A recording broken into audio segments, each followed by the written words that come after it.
Mike check 1 2 1 2. Thumbs up in the chat. What up, poets and rhymers? Yes, we are here. Happy Monday to everybody out here, man. It's been a lot going on. A lot going on. We're gonna, first of all, before everybody get in here, rest in peace to Angie Stone. We're gonna speak about her quickly. I don't even want to say quickly, man. We'll speak a little bit in length when we get some more people in the room, so we can talk about the legacy of her and such a tremendous loss for hip hop, right? A lot of us know Angie as an R&B singer, but yeah, she's a pioneer in this hip hop thing too. It's an MC. Yo, thumbs up in the chat. Yo, what's up, man? Y'all happy to see me? We got Sean in the building. Okay. Listen, we're gonna talk Wu today too. We're gonna talk about this notion that Tupac isn't a lyricist. Willie D actually spoke on it. I think Willie D's probably been watching the program a little bit, but it'd be cool to actually revisit some of the things that he said, and we'll talk about this lyrical thing. Also talk about Biggie's catalog being sold as well, and Jim Jones just dropped the album. We got Super Duper in the building. Thumbs up in the chat, Super Duper, man. What's up, everybody? But since we talking groups today, man, and I was caught up in this RZA interview that he did on the Breakfast Club. He's talking about the new Wu-Tang tour that's coming out, or that they're rolling out. It's going to be the final chapter. He answered a lot of questions, and I will give it to Charlemagne the God. Charlemagne, with a name like Charlemagne the God, obviously he is a Wu-Tang fan. I've heard him say that Ghostface is his favorite MC, so he actually has some really good questions to ask RZA, but I'll wait till Servan gets on the line before we actually, delve into the Wu conversation, because the Wu conversation gets really, really, really dense. But since we're kind of having a lyricist group themed type of show today, I do want to highlight the fact that there are two iconic groups in hip hop who made their debut today. One 38 years ago, one 36 years ago, and that one 38 years ago is going to be Boogie Down Productions, man. Boogie Down Productions is an incredible collective fronted by the great KRS-One. And I know when we think about hip-hop changing and the sound changing and the lyricism changing and the approach of all of that changing from a systematic and structural level, many of us, myself included, we always go to Rakim. Because Rakim is that whole manifestation and that morph of what we saw from old school to new school. But another big component in that, and then in that 87 class, is KRS-One. And Criminal Minded is that moment. Criminal Minded celebrates 38 years today. Jeez. Is it 38? Yep. 38 years ago today, Boogie Down Productions released their debut album, Criminal Minded. And this is a KRS-One that most people probably wouldn't even recognize now. This is a hardcore, guns on the cover, talking that shit KRS. Still as lyrical as ever. But, at the same time, it's still it's still a different KRS than what we experienced years later. Because again, my generation, KRS-One is, self-destruction, and that's even a little bit before me. But I would say he is the face of boom bap MCing. But this is before, Scott LaRock met, his untimely demise, which is a terrible loss in hip hop that I don't think that we talk about enough. But Criminal Minded, to me, and I love all the Boogie Down Production albums. I love By All Means Necessary. I love Sex, Drugs, and Violence. But to me, Criminal Minded is the one. And it's hard when we talk about the top MCs of all time, because I do want to talk a little bit of Kendrick today too, because in our group chat, and Super's in the group chat, I have been accused by two of the people in the group chat of being contradictory in terms of how I view Kendrick and his overall legacy. And I want to get all those things straight today. I want to put it all on the table. I want to see where people are misconstruing things, because I did make the statements today that I felt that, if we want to talk about what happened at the Oscars last night with, Drake being called a pedo or whatever, I think Kendrick has everything to do with that, right? I mean, but that's what you want, right? You want that in a diss record. where your diss record has so much influence that it affects mainstream popular culture, especially when you're talking about somebody as popular as Drake. So if you're going against him and you're able to shift popular culture on your opponent, if you will, that's what you would really want, right? But anyway, before we got all the Drake and Kendrick diss records, we had somebody like KRS-One who was taken on the bridge and demolished the bridge, and Criminal Minded is that time period. This is somebody who walked into the biggest establishment in New York at that moment, with Marley Marl um, and DJ Mr. Magic, and basically they told him like, "Yo, you're not dope enough," and his response to that was to hit the streets and hit them with a diss record. And voila, over time, and I don't even want to say over time, damn near immediately, you have KRS-One. And when we talk about hip hop birthed on the battle and how important the battle is to hip hop, I think Boogie Down Productions and KRS-One are a big catalyst for that. And we need to hold KRS-One high for that. And not only is he a battle MC, he's shown you that he can educate you through the rhymes. He's shown you the freestyle component of it. And he's also showing you that he is, if not the best, one of the best 2 or 3 live performers that hip hop's ever seen. He's also changed with the times. He's been around, well, now 38 years. We can give him 40, man. You know what I'm saying? Because he was bubbling in the streets a year before that. 39 years in this game, nonstop. We got to give KRS-One his props. And when I think about putting somebody like a Kendrick in the top 10, we can't forget about people like KRS-One. It would be very difficult for me to say that I can justifiably put Kendrick Lamar over KRS-One. But I will say this, Kendrick's made a great argument with everything that he's been able to do and everything that he's been able to amass over the past, 13, 14 years of his career. He's getting the longevity game in there as well. And KRS-One has just shown us over time who he is as an MC. He's continuously elevated, and yeah, he's the guy. And I wanted to celebrate the fact that Boogie Down Productions has officially celebrated 38 years in this game, man. And that's something that is damn near unheard of, man. We didn't think hip hop artists could last 40 years in this thing. And KRS-One is a nonstop guy. We got to give him props for that. And then we got another nonstop group, De La Soul, man. Rest in peace to Dave. Rest in peace to Plug, too. De La Soul dropped this day in 1989 with 3 Feet High and Rising. And 3 Feet High and Rising, man, that changed so many things. It changed the complexity of this rap thing, man. And for the weirdos like myself who got into hip hop on some,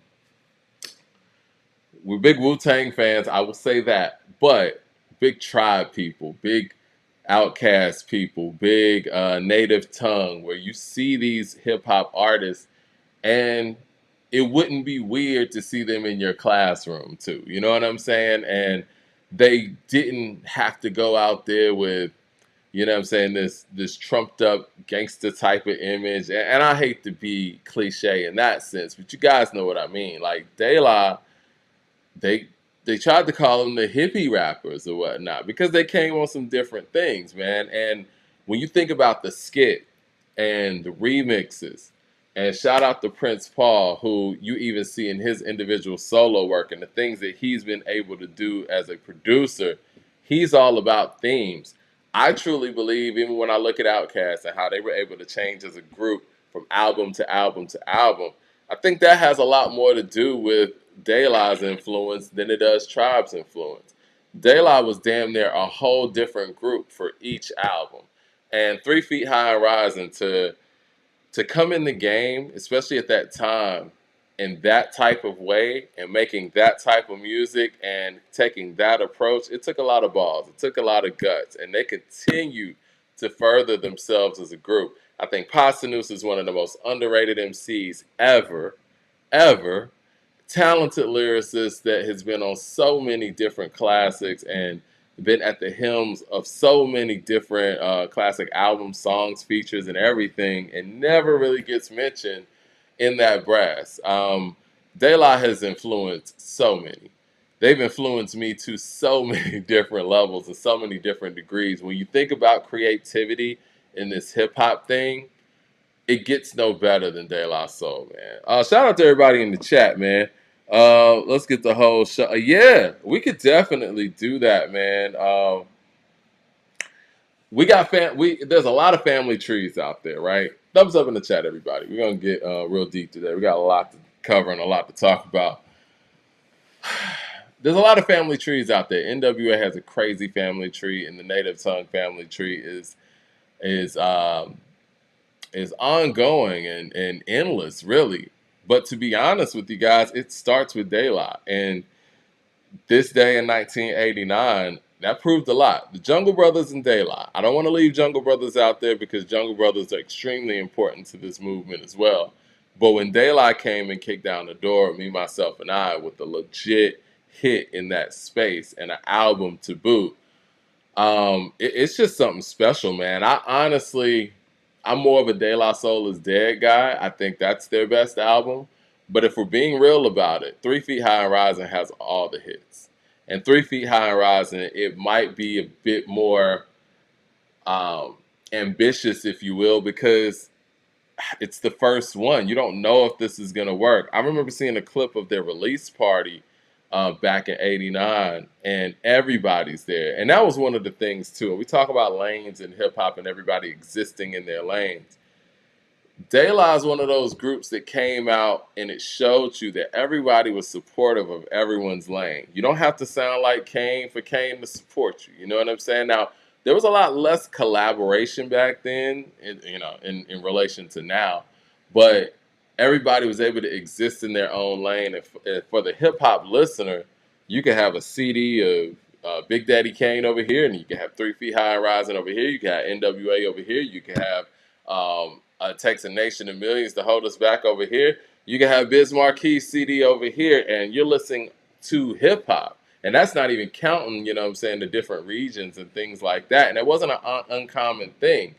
And the fact that everybody respected everyone's lane and everybody was able to live and master their lane and make sure that they had quality in their lane, it was so important for that family tree that you're talking about, Michael.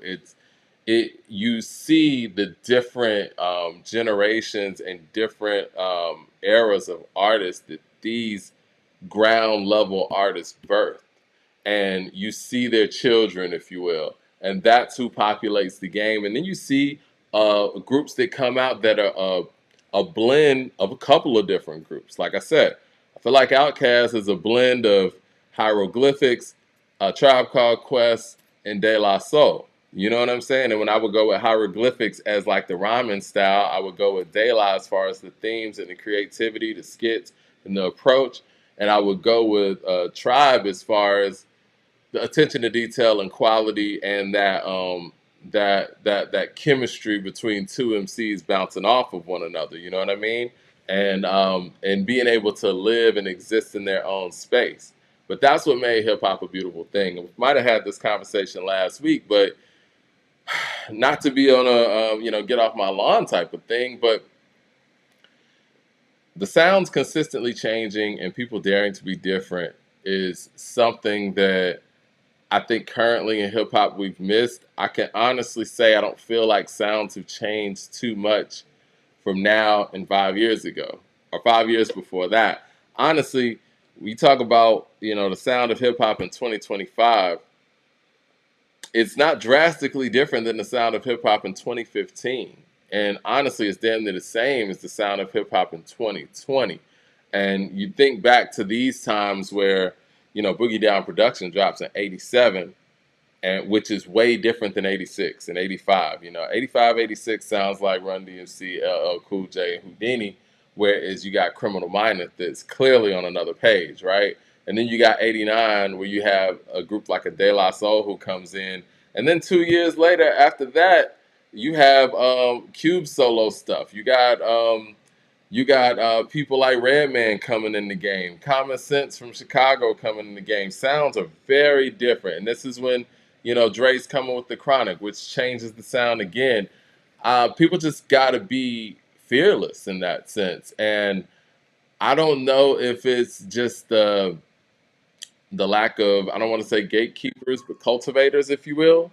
But we need more of people just feeling like, you know what, I want to do something different. I want to be something different. I got to give Prince Paul a lot of credit for getting behind De La and seeing what he saw in that group sonically to go out there and produce an album like 3 Feet High and Rising and Plug One, Plug Two, and Maceo actually rolling with it. And De La Soul, I do believe, should be mentioned as one of the great, not only hip hop groups, but groups all time. And the fact that they're one of the groups that has never broken up, and like I said, rest in peace, Dave, never broken up, never broken up. That is unheard of. I mean, Wu-Tang technically was able to do that too, and able to accomplish that as well. But if you listen to RZA in the Breakfast Club interview, you can see how a group like that's able to stay together. They have strong, strong leadership and a strong brotherhood. But I got to give De La Soul credit for their strong brotherhood as well. They need to be awarded on every level. Incredible legacy, incredible album output. And if we're being honest about it, we talk about album for album catalog. We just talk specifically albums, because I know even when we talk Kendrick, we give him credit for album making. There's not many, if any, hip hop groups that could say that they have as many quality albums as De La Soul, and that's just what it is. I'm sorry, Savon. I saw Savon was coming in here, and I didn't let him in right away. Hold on, go ahead. Try to ring it again, sir, if you're listening. Let me hear Savon. There we go. Let me go ahead and get him in. Yo, what's going on, brother? Hello. Let's see. Let me. I'm not hearing you right now, Savon. You got. Never mind. I got you muted, I think. Are you muted? Why are you muted right now? Are you muted on your end? I see you. It says guest in the green room is muted. Let's fix that. It's not letting me unmute you, sir. Let's see. All right, yeah. Call back in real quick. But let's see what this.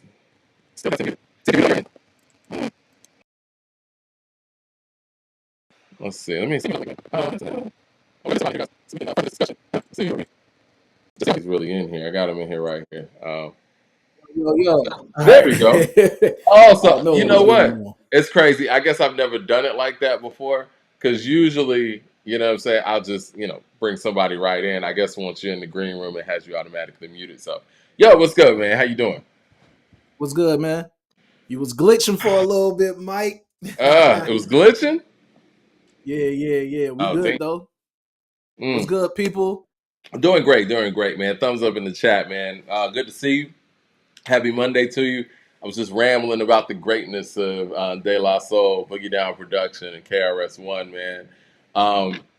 We got the tragic news the other day that Angie Stone passed away in a car accident, man. And, I think you were the first one to send it to me. And I'm sitting there like, no, not Angie, man. Like, those type of things when they come across, man, you hope that they're rumors or not true. But Angie Stone passed away, and again, not just a great R&B artist, soul artist of the 2000s, late 90s for a lot of people, but she was also a huge pioneer in this hip hop thing. She's a part of the first female collective, the Syndicate, with Sugar Hill Records back in 1979.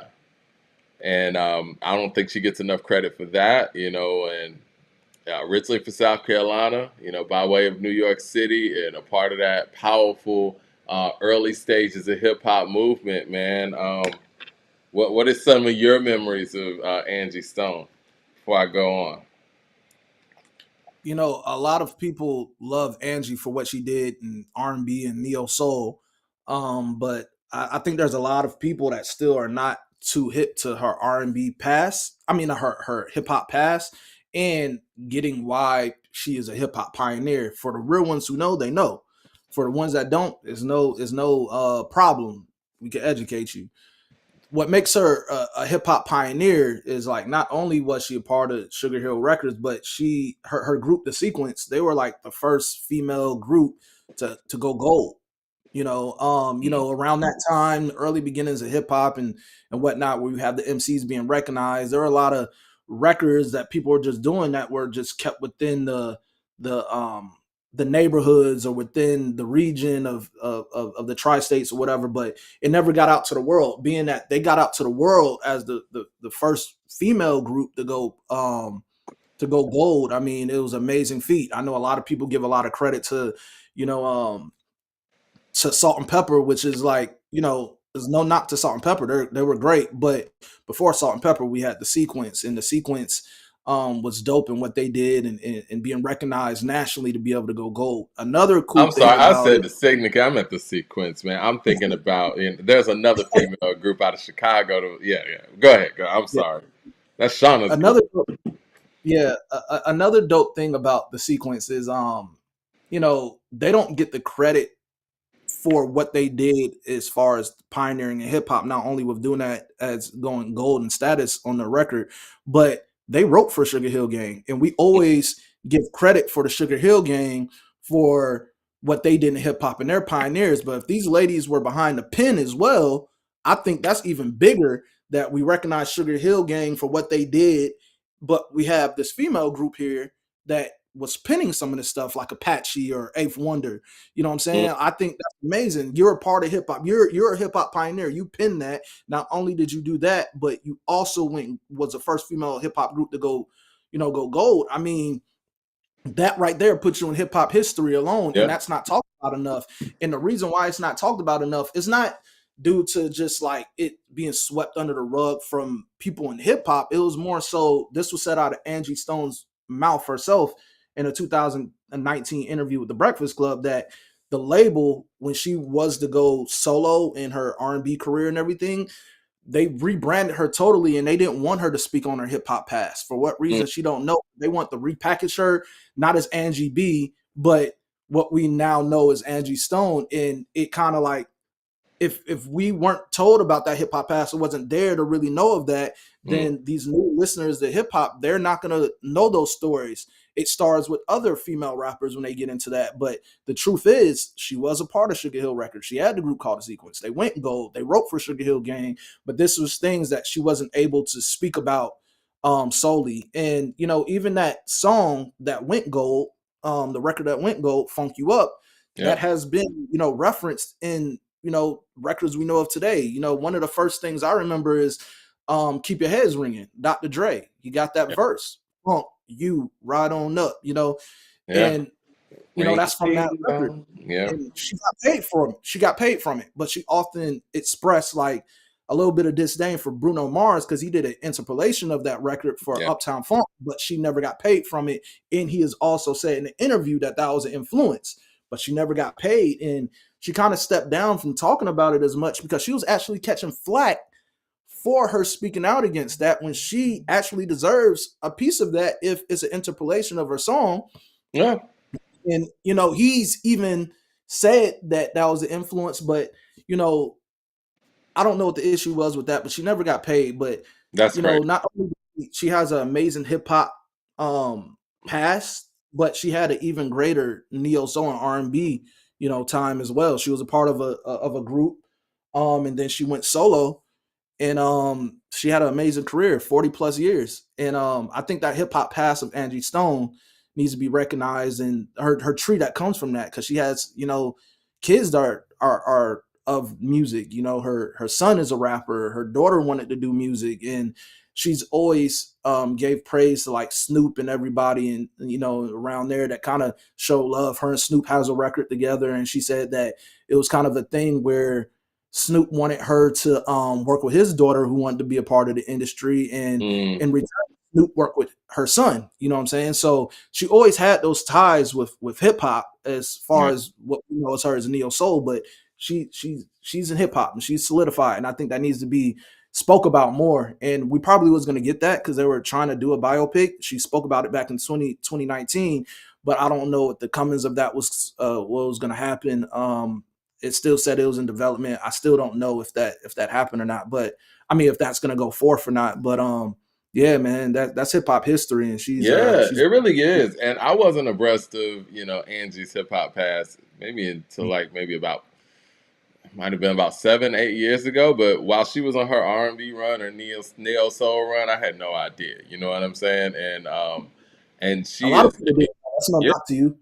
because like you said, it's something that they didn't want her to disclose. But hip hop's always in you, and if you were at the ground floor of when hip hop came to wax or was on wax like that, you're gonna always be involved in that, and she was, and I'm glad that her story was told, while she was able to get her flowers from that as well. I wish she could have jumped on the mic a few times. I remember when she jumped on the Guru song. Uh, Keep your name out my mouth. What's the name of that song? Ah, but I used to love that, and she seamlessly collaborated with hip hop. It's like Yeah.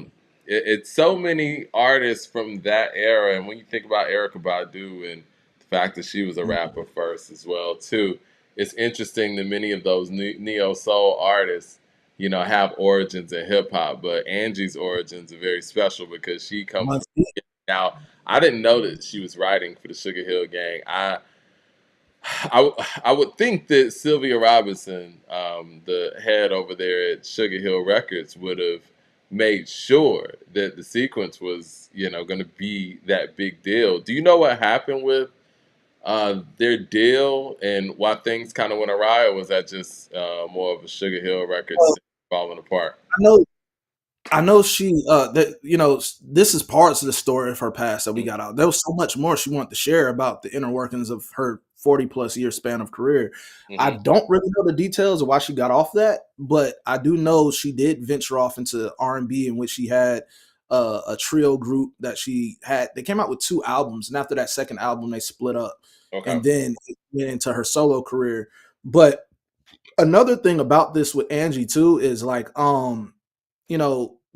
we talk about women in hip hop, and women in hip hop is celebrated, but I've never seen Angie Stone be a part of that. You know, Exactly. I've never seen when they do backgrounds of women in hip hop. Usually get the MC Lights, the Queen Latifahs, or things of that nature, but we never really get Angie, being mentioned in that and what she did for the beginning of hip hop. And I knew a little bit more of it because I was doing research because I was trying to get her for an interview some years ago, and it never happened. Not to nobody's behalf, it just didn't line up where it happened. But she did pass interviews. I know she has a long running. It was a good length of an interview. I think they did over an hour of an interview, probably 2 with Vlad, and then she has a great 2019 Breakfast Club interview. And I seen Charlemagne said he's going to re-air that when they spoke on her passing, that they Yeah. were going to re-air that interview because she gets into the hip hop past in the beginning of that interview as well.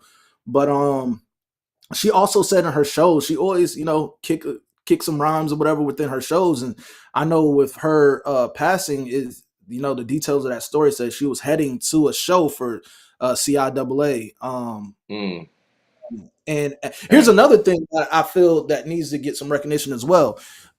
Angie's from the South. She's from Columbia, South Carolina, and Yep. being one of those pioneers of hip hop, we really got to start putting some love on the I'm South. saying You everybody, no disrespect to New York. It seems like know, that Carolina New York connection is yeah, what birthed hip hop, And if we want to be technical about it, James Brown's from Augusta, and Augusta's damn near South Carolina. It is in South Carolina, you know what I mean? And it's not to mention, the DJs, and it's just a lot of people. It's a lot of people. Coke LaRock's from North Carolina. It's usually the North Carolina thing, but again, that migration from the Carolinas to New York in the early '70s, late '60s has everything to do with the birth of hip hop, and I think that does need to get a little bit more acknowledgement. And not to take credit from anybody, it's just showing that we've always been unified when it comes to the creation of something, and it wasn't just one one place with the creativity. It was always a collaborative effort, even when there was distance between people regionally. So yeah, Carolina's got to get their proper due and their proper respect for their impact to hip hop. I always thought it Yeah. was strange that, people like Little Brother and just that Carolina sound at that point or in that region was so close to a New York East Coast sound. You know what I'm saying? And they have roots together. A lot of New Yorkers retire and move down to the Carolinas, and 20, 30 years before that, 40 years before that, a lot of people in the Carolinas was moving up to New York. So um, it's a very interesting dichotomy, and it is interesting that Angie's from South Carolina. But to your point about the pioneers not getting credit and Angie not getting credit like that, there are a lot of our pioneers when it comes to the first people who were on wax don't get the mention that they should. I mean, we don't mention Melly Mel as much as we should. We don't mention um, Curtis Blow as much as we should. I mean, these guys were early, man. We don't mention Houdini as much as we should. It's like we do Rappers Delight, we go Run DMC, and then everything else. You know what I'm saying? And it's like there were a lot of people that were putting it down on wax, and Angie B and the sequence were part of that. And I think that we need to document properly and not just start with Salt and Pepper. Like you said, no disrespect to Salt and Pepper, and I'm sure Salt and Pepper would say themselves that they were influenced by the sequence. Yeah, and the fact that like I said, I mentioned like they wrote for Sugar Hill. I mean, like you just mentioned, Rapper's Delight is up there. It's one of the most important hip hop songs of all time. Fully But D too. when you have a female led group that were writing for these guys, where does it place her? You know what I'm Now, who saying? all wrote on Rappers Delight? Because we hear that. I don't know. I don't know if she wrote on Rapper's Okay, Delight. I know she wrote on Apache and she wrote on Eighth okay, Wonder. gotcha, gotcha. Some other records they probably did. I don't know who were the writers on Rapper's Delight, so I don't want to, falsely say Hmm. that without knowing the details of that record specifically. But Yeah, they did like some records for Sugar Hill, and I know two notably was Apache and Eighth Wonder. And I know Apache was one of those records that you gonna hear. I know first time that some people heard it was Carlton being goofy on Fresh Prince. You hmm, know, so yeah, but that's one of those records as well. But yeah, man, if they're accredited for being one of the most important with Rappers Delight, and these ladies wrote for some records on them, then that should place them in automatic legendary status as well, right? yeah. Um, one of Grandmaster the Cass is another one. Of course, he's one of the writers on Rap's Delight, but he's another early MC that doesn't get the credit. And I will say this, because we always talk about body of work, we talk about albums, and we talk about catalog. I think that many of our pioneers, they didn't benefit from the industry having a level of structure and a level of consistency where they were able to amass a catalog where, we could objectively put their catalogs up again. You know how we do, but again, it's not fair to them yeah, because they just didn't have the resources, if you will, to amass a catalog like that because they were so on the ground floor of things. That's why I don't even like ranking, Larry Smith as a producer or even Rick Rubin as a hip hop producer to a certain extent, or some of these acts and Melly Mel. It's just not fair to them. Like clearly Melly Mel is one of the greatest MCs of all time to be that great that early. But when you start matching him up against even a KRS-One who came only a couple years later, it's like it's just not fair because KRS-One has like 40 years in the game, and they're just in a special place. And I think that when we talk about lists and all that stuff, I think that we need to preface those lists with saying like, yo, these people over here are in a special place. You know what I'm saying? And I think the sequence is part of that for sure. yeah, definitely. And Angie had some issues with UMG that was going on. I know she's spoken alive towards the end of last year, which she exposed some health issues that she nearly passed away from. Then it was a blood infection that she had. I know she had a past with health issues with having diabetes, Yeah. but she's overcame so much adversity, and then she had her issues with UMG. She did like a full live about it. I know it's been floating around the internet now that she passed. People are going to have their conspiracies with that. But she speaks to her gripes with them and royalties or whatever, and things that are happening with Universal. But What overall, were some of the games that they were playing with her at Universal? I think it had to do with some royalties. I Yeah, don't know the full ins and outs. I never finished the full live. But when I was looking at it for the bulk of it, it was centered around her royalties and around that realm. So I know she spoke on that. Like I said, if you guys want to know more about Angie Stone's history, not only her hip hop roots, but her journey within music, she left us with some interviews where you can kind of educate yourself on it. And that's an interview with Vlad specifically. And then the Breakfast Club 2019 interview was pretty good. And you could probably find some more stuff on Angie. I'm pretty sure Angie done did so many other sit downs or whatever. You know, to pass away and leave such a legacy of music, it's a great feat. But of course, when someone passed away from the culture, is always a big hit. yeah. And they already said her music catalog has went up like 600%. Since she passed, and I'm just like, I hate that so much. I mean, I love it in a sense that her legacy lives on musically, but I always hate that when a rapper gets locked up or a rapper gets killed or an artist gets killed or locked up or something crazy happens that skyrockets their catalog. And I'm just like, we got to show that love while they're here. We got to give them their flowers while they're still walking, man, because um, that's where they really could benefit and see the love, in real time.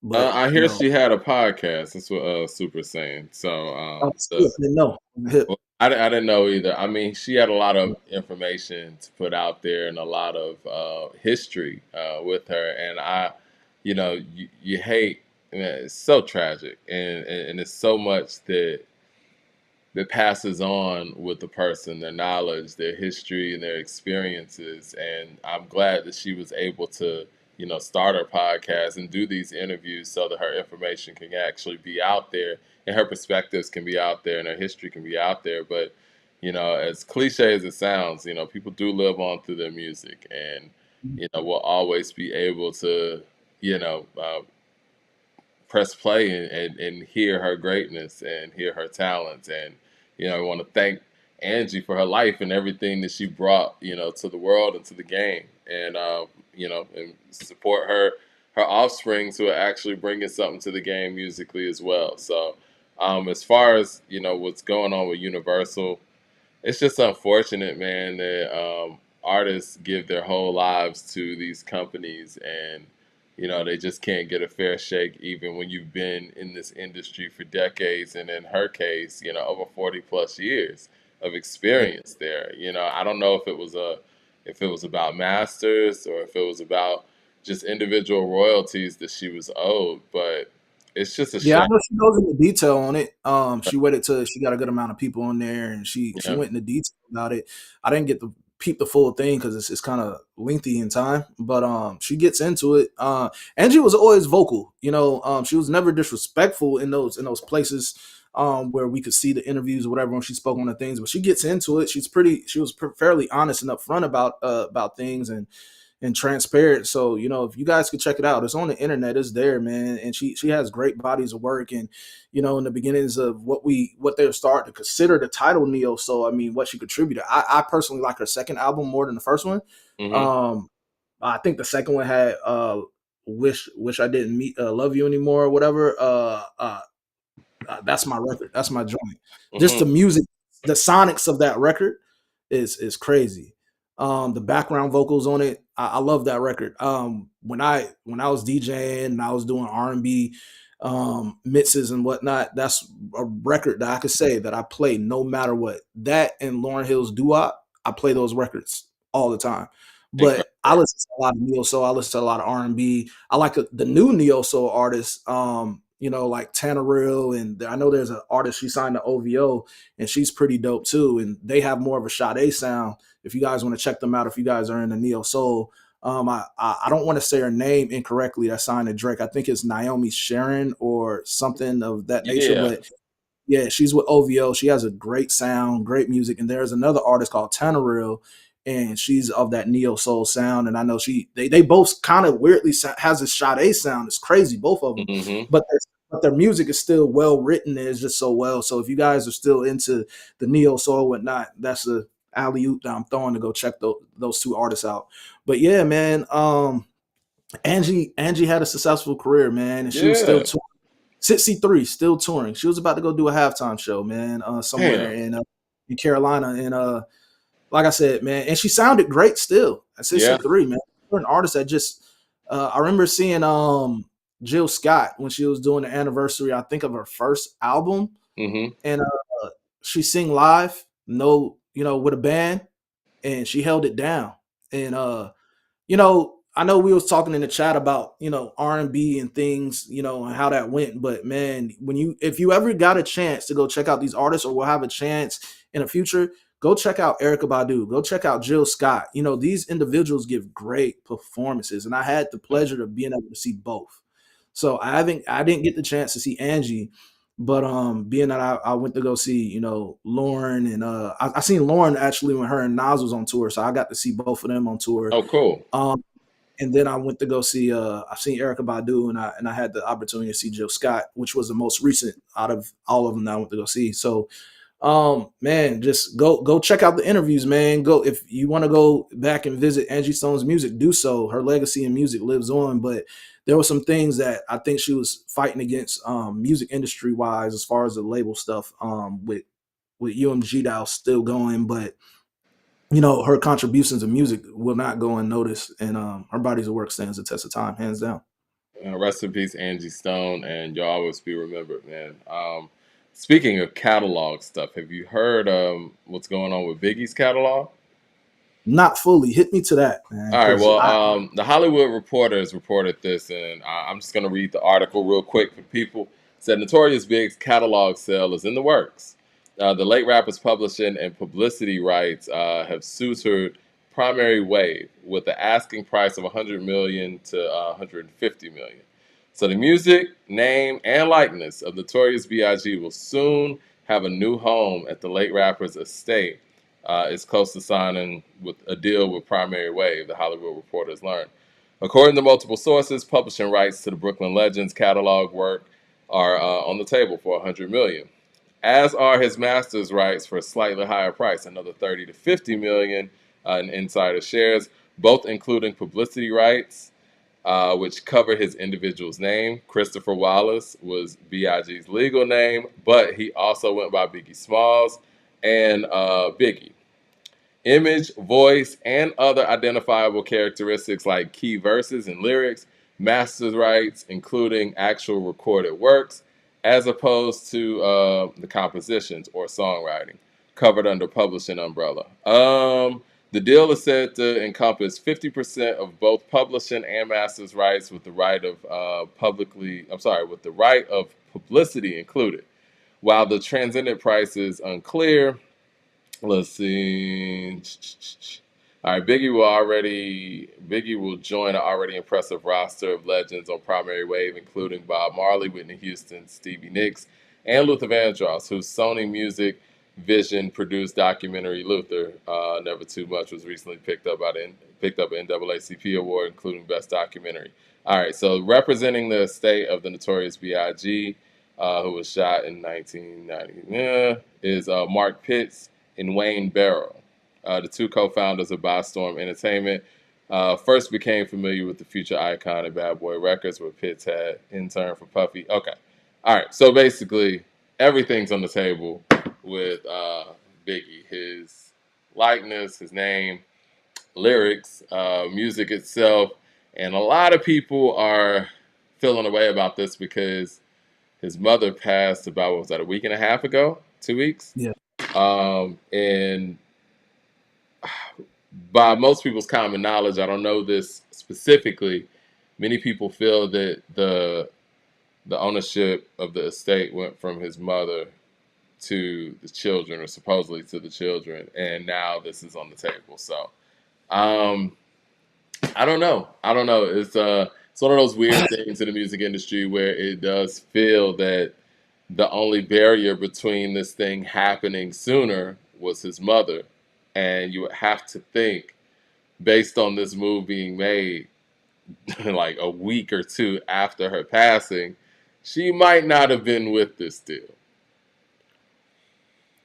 I Um, mean, It's messy stuff. It feels like also, and we'll see. Maybe it's a biopic in the works. Maybe it's some AI in the works.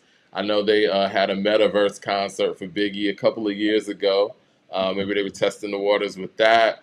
But to be able to use the voice, name, likeness, and phrases, it sounds like to me either AI, merch, maybe some new music going along with that, utilizing AI, or virtual concerts or things of that nature. What do you think about this news? The industry is a dirty game, man. We kind of seen things like this happen before with the other artists. When things happen with their publishing and whatnot. I always wondered where those masters sat. I always didn't know if it, if it was something that sat with Diddy or if it sat with his mom, with Big's mom. I never knew who it originally always sat with. Well, Um, I'll say this. I remember when the Locks were going through it with Diddy, and they were going yeah, back and forth on radio, and it was about their publishing and all that stuff. And 50 was going at the Locks. I yeah, remember yeah, Diddy went on Angie's show in response to Jadakiss and Styles when they were going crazy up there, talking about hitting them with a refrigerator and stuff. And yeah. I remember. Biggie's Biggie's publishing came into question. And I'll go back Mhm. and look at the interview, but I believe Diddy said then that Biggie's publishing was with Miss Wallace. Ah, I believe that I believe I heard that from I him, and always this wondered. would make sense though. You know what I'm saying? If that's Yeah, the case, yeah, because that's something I always wondered was how what did that what did that go to? yeah, Um, yeah, it's a dirty game, man. I do hope however it plays out, whether it's not in favor of the family or not, I hope they do the right thing with his catalog. I feel like his catalog has kind of justly been protected. I've never seen his music used in like some crazy stuff. Even with his movie, I know his mom had some involvement with it and everything. So, people can have their opinions on what they think about it being good or not. but right. um, It was too soon, I think. You know, I think at the time it was actually pretty good for the time. When I go back and look yeah, at it now, I'm kind of like, this yeah. could have been better. I It think was they better. did Biggie's biopic way too soon. What had it I even think been 10 years at that point? nah, the Because when was Biggie. that? That was like it was in the 2000s. It was It like was in the 2000. 2000s. Yeah, Oh, Biggie by y'all can help us out in the chat. I'm about to look it up real I don't quick. remember what year. I remember going to the movie specifically to go see that. Like, It was '09 actually, so it was oh nine. 12 years Okay, in. Yeah, I guess that's long enough. I it's long guess. enough. It's Yeah, long enough. At the time, it was a good movie. Like I remember watching it and was satisfied with it at the time. When I go back and look at it now, I'm like, there's some corny parts of it, but it was yeah, better. It served way better than what I felt like they did with the Pac one. I feel like the Pac one was there was so many years you've heard about the story of how they was gonna go, but it still seemed like it was so thrown together, and there was so many things that they could have did musically right and just story right, casting right. I mean, I think they got the right guy to play Pac as far as the look. yeah. But I felt like they dropped the ball on the Pac one, but Notorious wasn't that bad when it originally came Notorious out. was better than the Pac one, and Yeah, All Eyes on Me. And you're right. Pac had such a he had such a complex life and upbringing. I think people like him need a mini series. Biggie's life was perfect for a movie because it was very very short. Very sad that it was that short, but it was very short, and you could put that in a 2.5 hour biopic. But people like Pac, man, he needed like a mini series, like New Edition did, man. And yeah. I mean, even we with have. even with this Michael Jackson biopic that's coming, like there's no I'm way looking you forward could to that. fit that. There's no way you could fit that in a movie. You know what I'm saying? And I feel like a person like that needs they need a mini series. I mean, even the Jackson mini series back in the day, that Fire, shit it was fire. great. That shit Mhm. stopped at the Victory Tour. That shit stopped at '83, and it was like 6-8 hours long. You know what I'm saying? Like, how do you even pull all that together? I was looking at some of the casting, not to get too far, of course, we'll get back to Biggie. I was looking at the casting for that new Michael Jackson biopic, and Looks I good didn't to see me. anybody playing Janet. I didn't see anybody playing. You could leave Reeve out, I guess. We still got to use Reeve, but they didn't have a person playing Randy, Janet, or Reeve that I saw. And so I don't know what a Michael Jackson movie looks like without Janet or even Randy in it. Because I mean, he was closest to those I two. remember I remember seeing the casting, like when they were putting the stories out of everybody. I think they did have people playing her because they Okay. even have people that's playing Barry Gordy in the movie. I think, Well, man, they I have saw some who was known, playing Barry Gordy. Who's playing yeah, Barry? there's some known faces that's gonna be in it because I think even Nia Long, I think Nia Long's playing the He's mom, playing and Catherine. the dude played what is it, Domingo something Domingo. I think he's Yeah, playing he's playing Joe. Joe. So yeah, I think they do.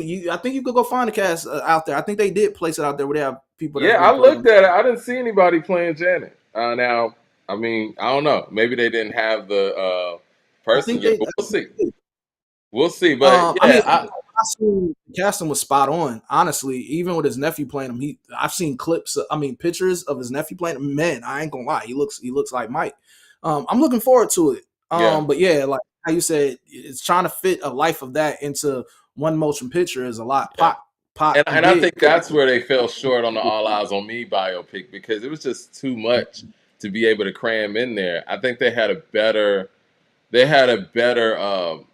don't want to say sample size, but just a better bird's eye view, if you will, with Biggie's career because, you handle his childhood, his upbringing slightly, and then his career. And his career was so, tragically short lived. You could fit that in there. But when it came out, we didn't love it. And maybe because it was too fresh and too new at the time because we weren't that far removed from it, even though it was 12 years. But like you said, it was better than most biopics that we ended up seeing. And, you could tell who was involved. You could tell Faith was involved. You could tell Diddy was involved, and Miss Wallace was involved as well. But I feel like, to your point, Biggie's legacy being protected, it feels like his mother had a lot to do with that level of protection, especially she passes, and weeks later we get this. You know what I'm saying? Like they literally had nearly 30 years to do stuff like this.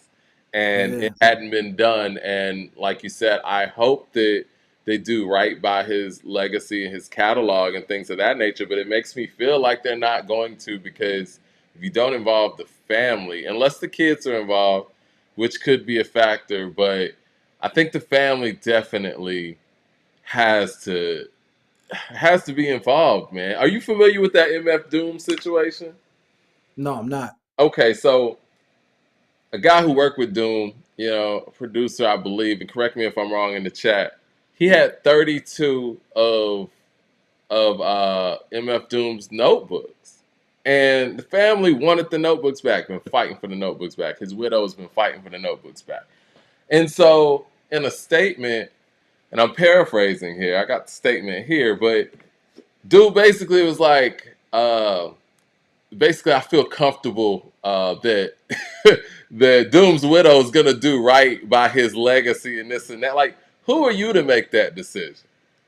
Like, those things should be given up off top, man. Like, you know what I'm saying? And if she wants to purchase them, and if it's a price tag on it, go for it. But don't sit here and act like you're gatekeeping somebody's legacy over their family. Like, I think that level of entitlement to a certain degree where someone feels that they have a better handle on somebody's legacy than their family is wild. Like, Man, so what was the resolution like? Did it ever end up in the oh yeah, they family's? came to a resolution. She just Okay. got him back, and so Mhm. she made a statement too, basically saying it's just been a tough, tumultuous time, and they finally got the resolve that they needed. I mean, it sounds like he got paid. You know what I mean? But don't sit here and try to act like if you wanted the money or you needed a certain amount, this whatever. Say that. We know that. But don't sit here and act like you knew better for this person's legacy than his family did, and now you feel comfortable giving it up to him. Like, come on, man. Yeah. When I think about it now, because we went into talking about the Biggie and Pac biopics, and when I think about it, man, NWA. even though there was some some details they could have they left out and it didn't help, it didn't hurt the movie. But when I think about what other great hip hop biopics do we have outside of Right. NWA? NWA was like is that one out of whatever ones they tried that actually did well. I don't do hip hop translate well on the biopics. I mean, it worked I don't very think they well give it many attempts. with them alive minus Easy, but you know I don't think that they give him many attempts, right? Like, I haven't watched, and I'm ashamed to say this. We're about to talk Wu Tang and all that.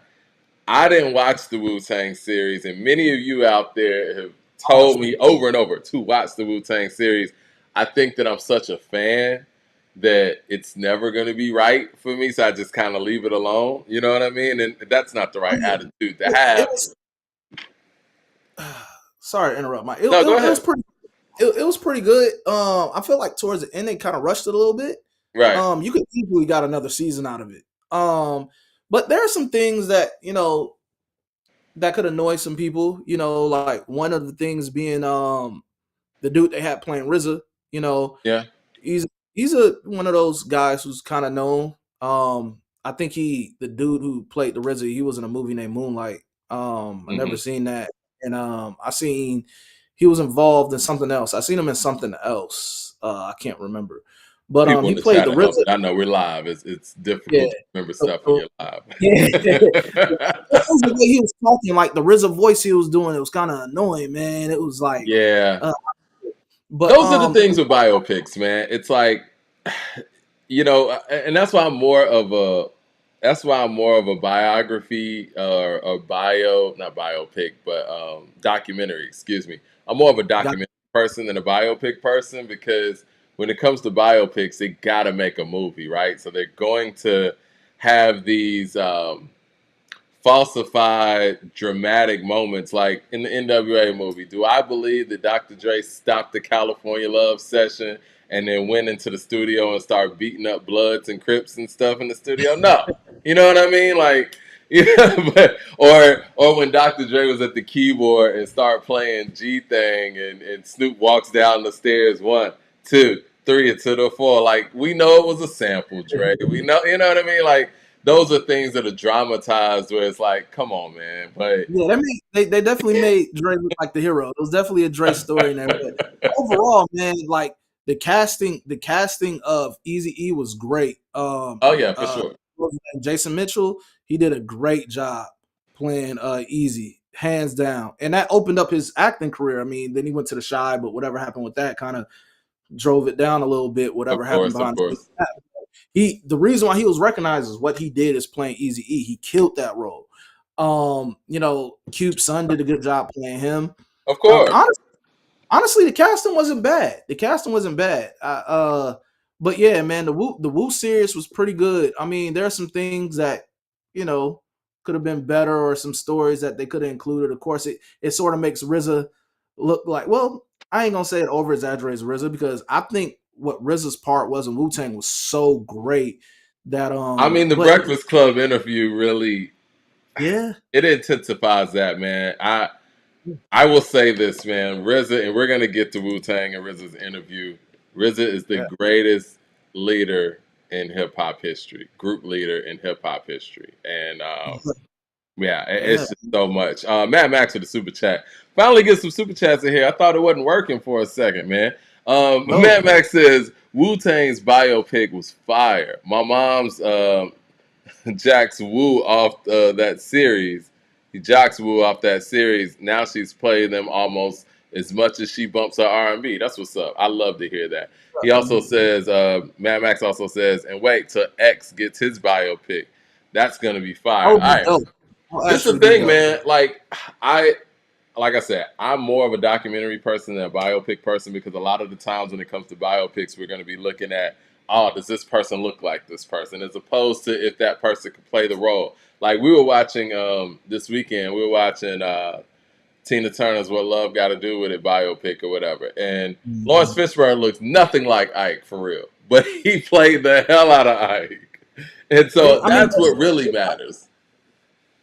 yeah, it's some dope biopics, but the Wu, I feel like the majority of the casting was cool.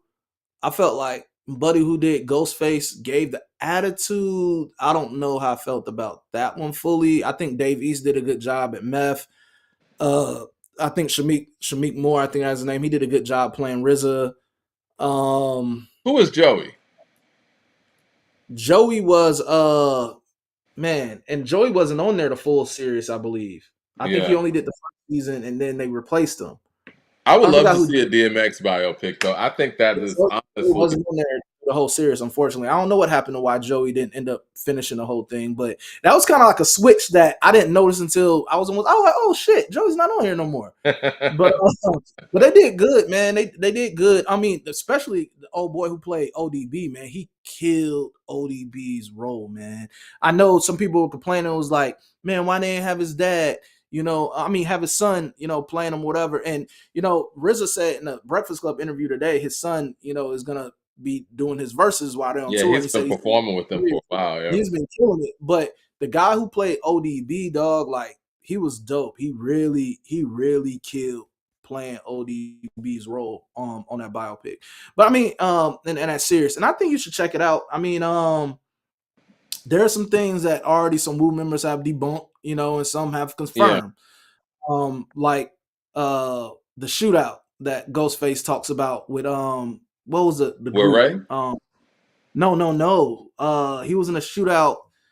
Well, it was a great, like an old school R&B group. It was with, I don't know who, the Delphonics. Was it the Oh, the Delphonics? I think. Delphonics. Yeah. I Yeah, remember had that that in story. there, and he confirmed that being true. There's a few things that people confirmed was true, and some people was like, "Nah, that didn't happen." Some Wu members spoke about it, but for the most part, I think it was a pretty cool series, especially when they get in like the makings of certain albums, and Yeah. those are mini movies. I think that's kind of cool too. I think the ODB one was good, and the Raekwon one was dope.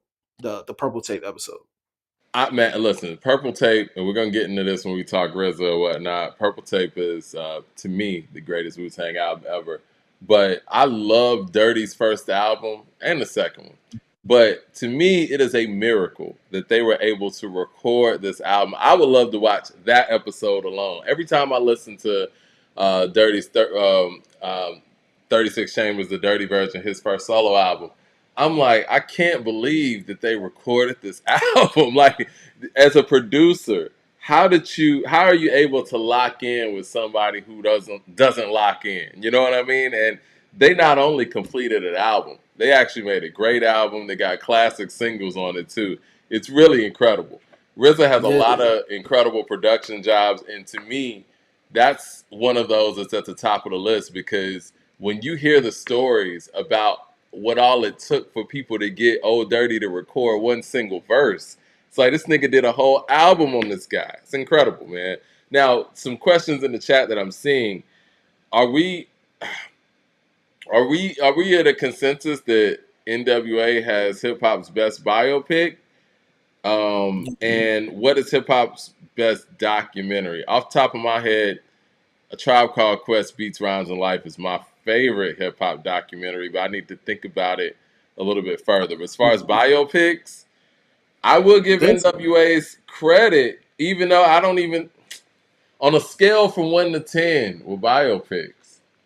If it's the best one in hip hop, I still give it like a 7. I don't think it's a great biopic. I mean, I mean, it's the best one. I don't think of a biopic we could put over the NWA one as far as hip I hop. agree.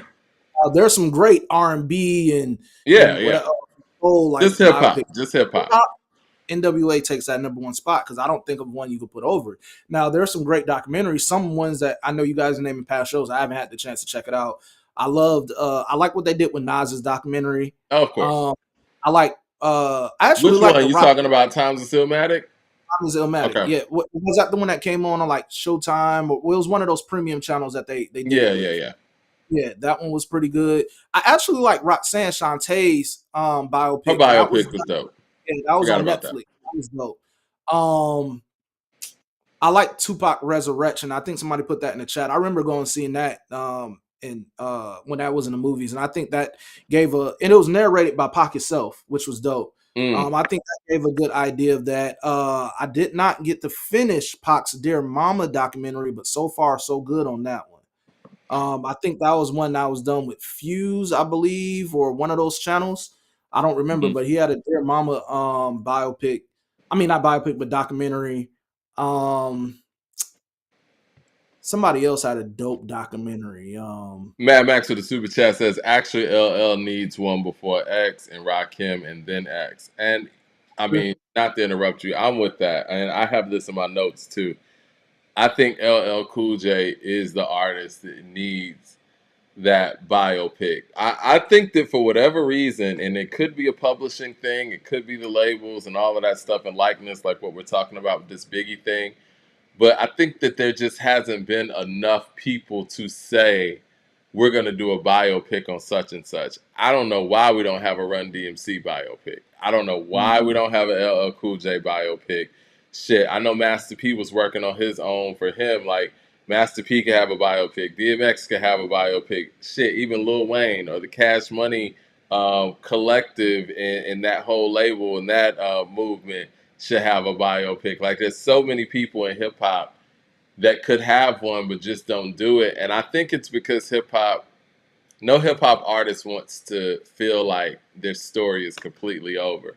That's the notion that I got from LL when he was talking to Charlemagne. And I think Charlemagne brought up a biopic, but LL feels like his story is continuously being written, which is fine. You know what I'm saying? And I think that's the thing with hip hop artists. Nobody really wants to, close that page like it's over. And I think that that's why we get them from groups like an NWA where you do have a fallen member, and yeah, the group's never going to be the same, so we can go ahead and do that.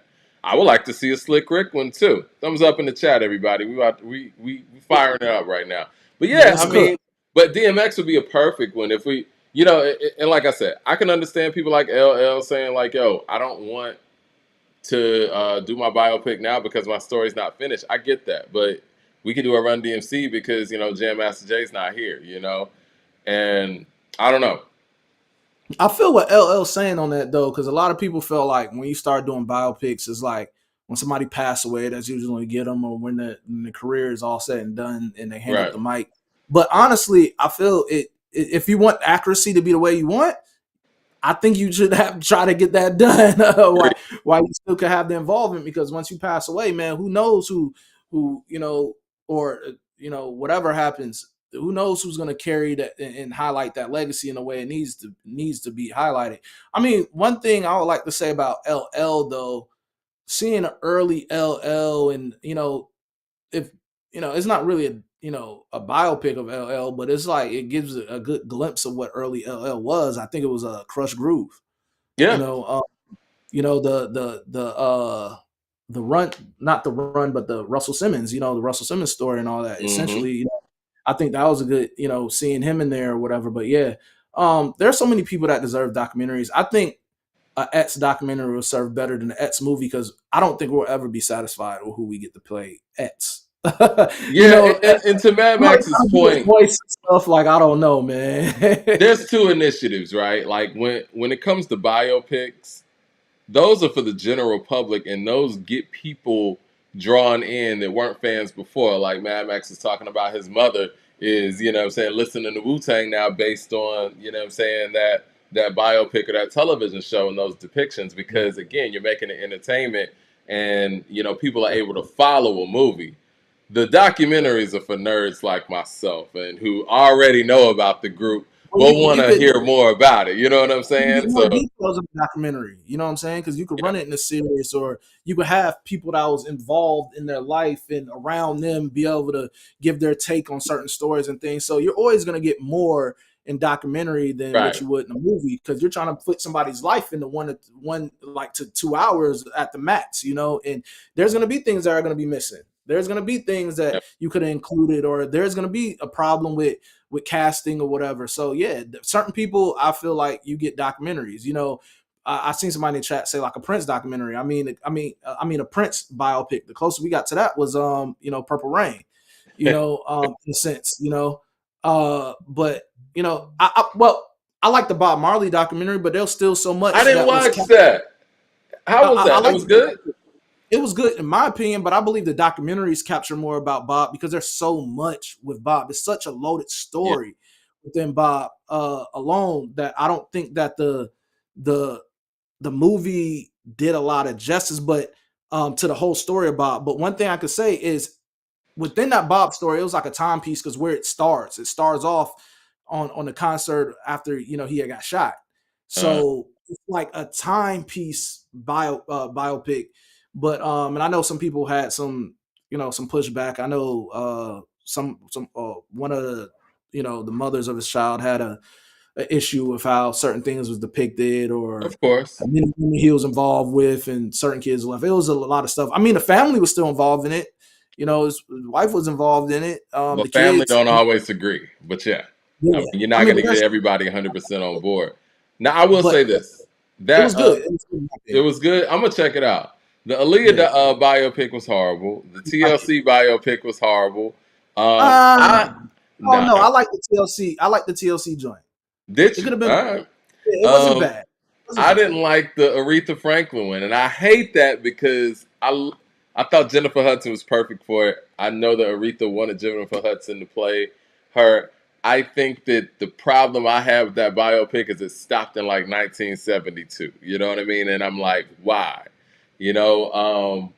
But I will say this: as far as the modern biopics, that New Edition biopic is head Oh, and that was shoulders great. above That was others, great. man. That shit was great.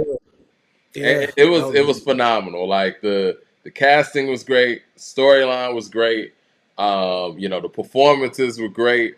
They did that group justice beyond justice, they and held it it's down. it's proof that it's proof positive that in this era a great biopic can be done.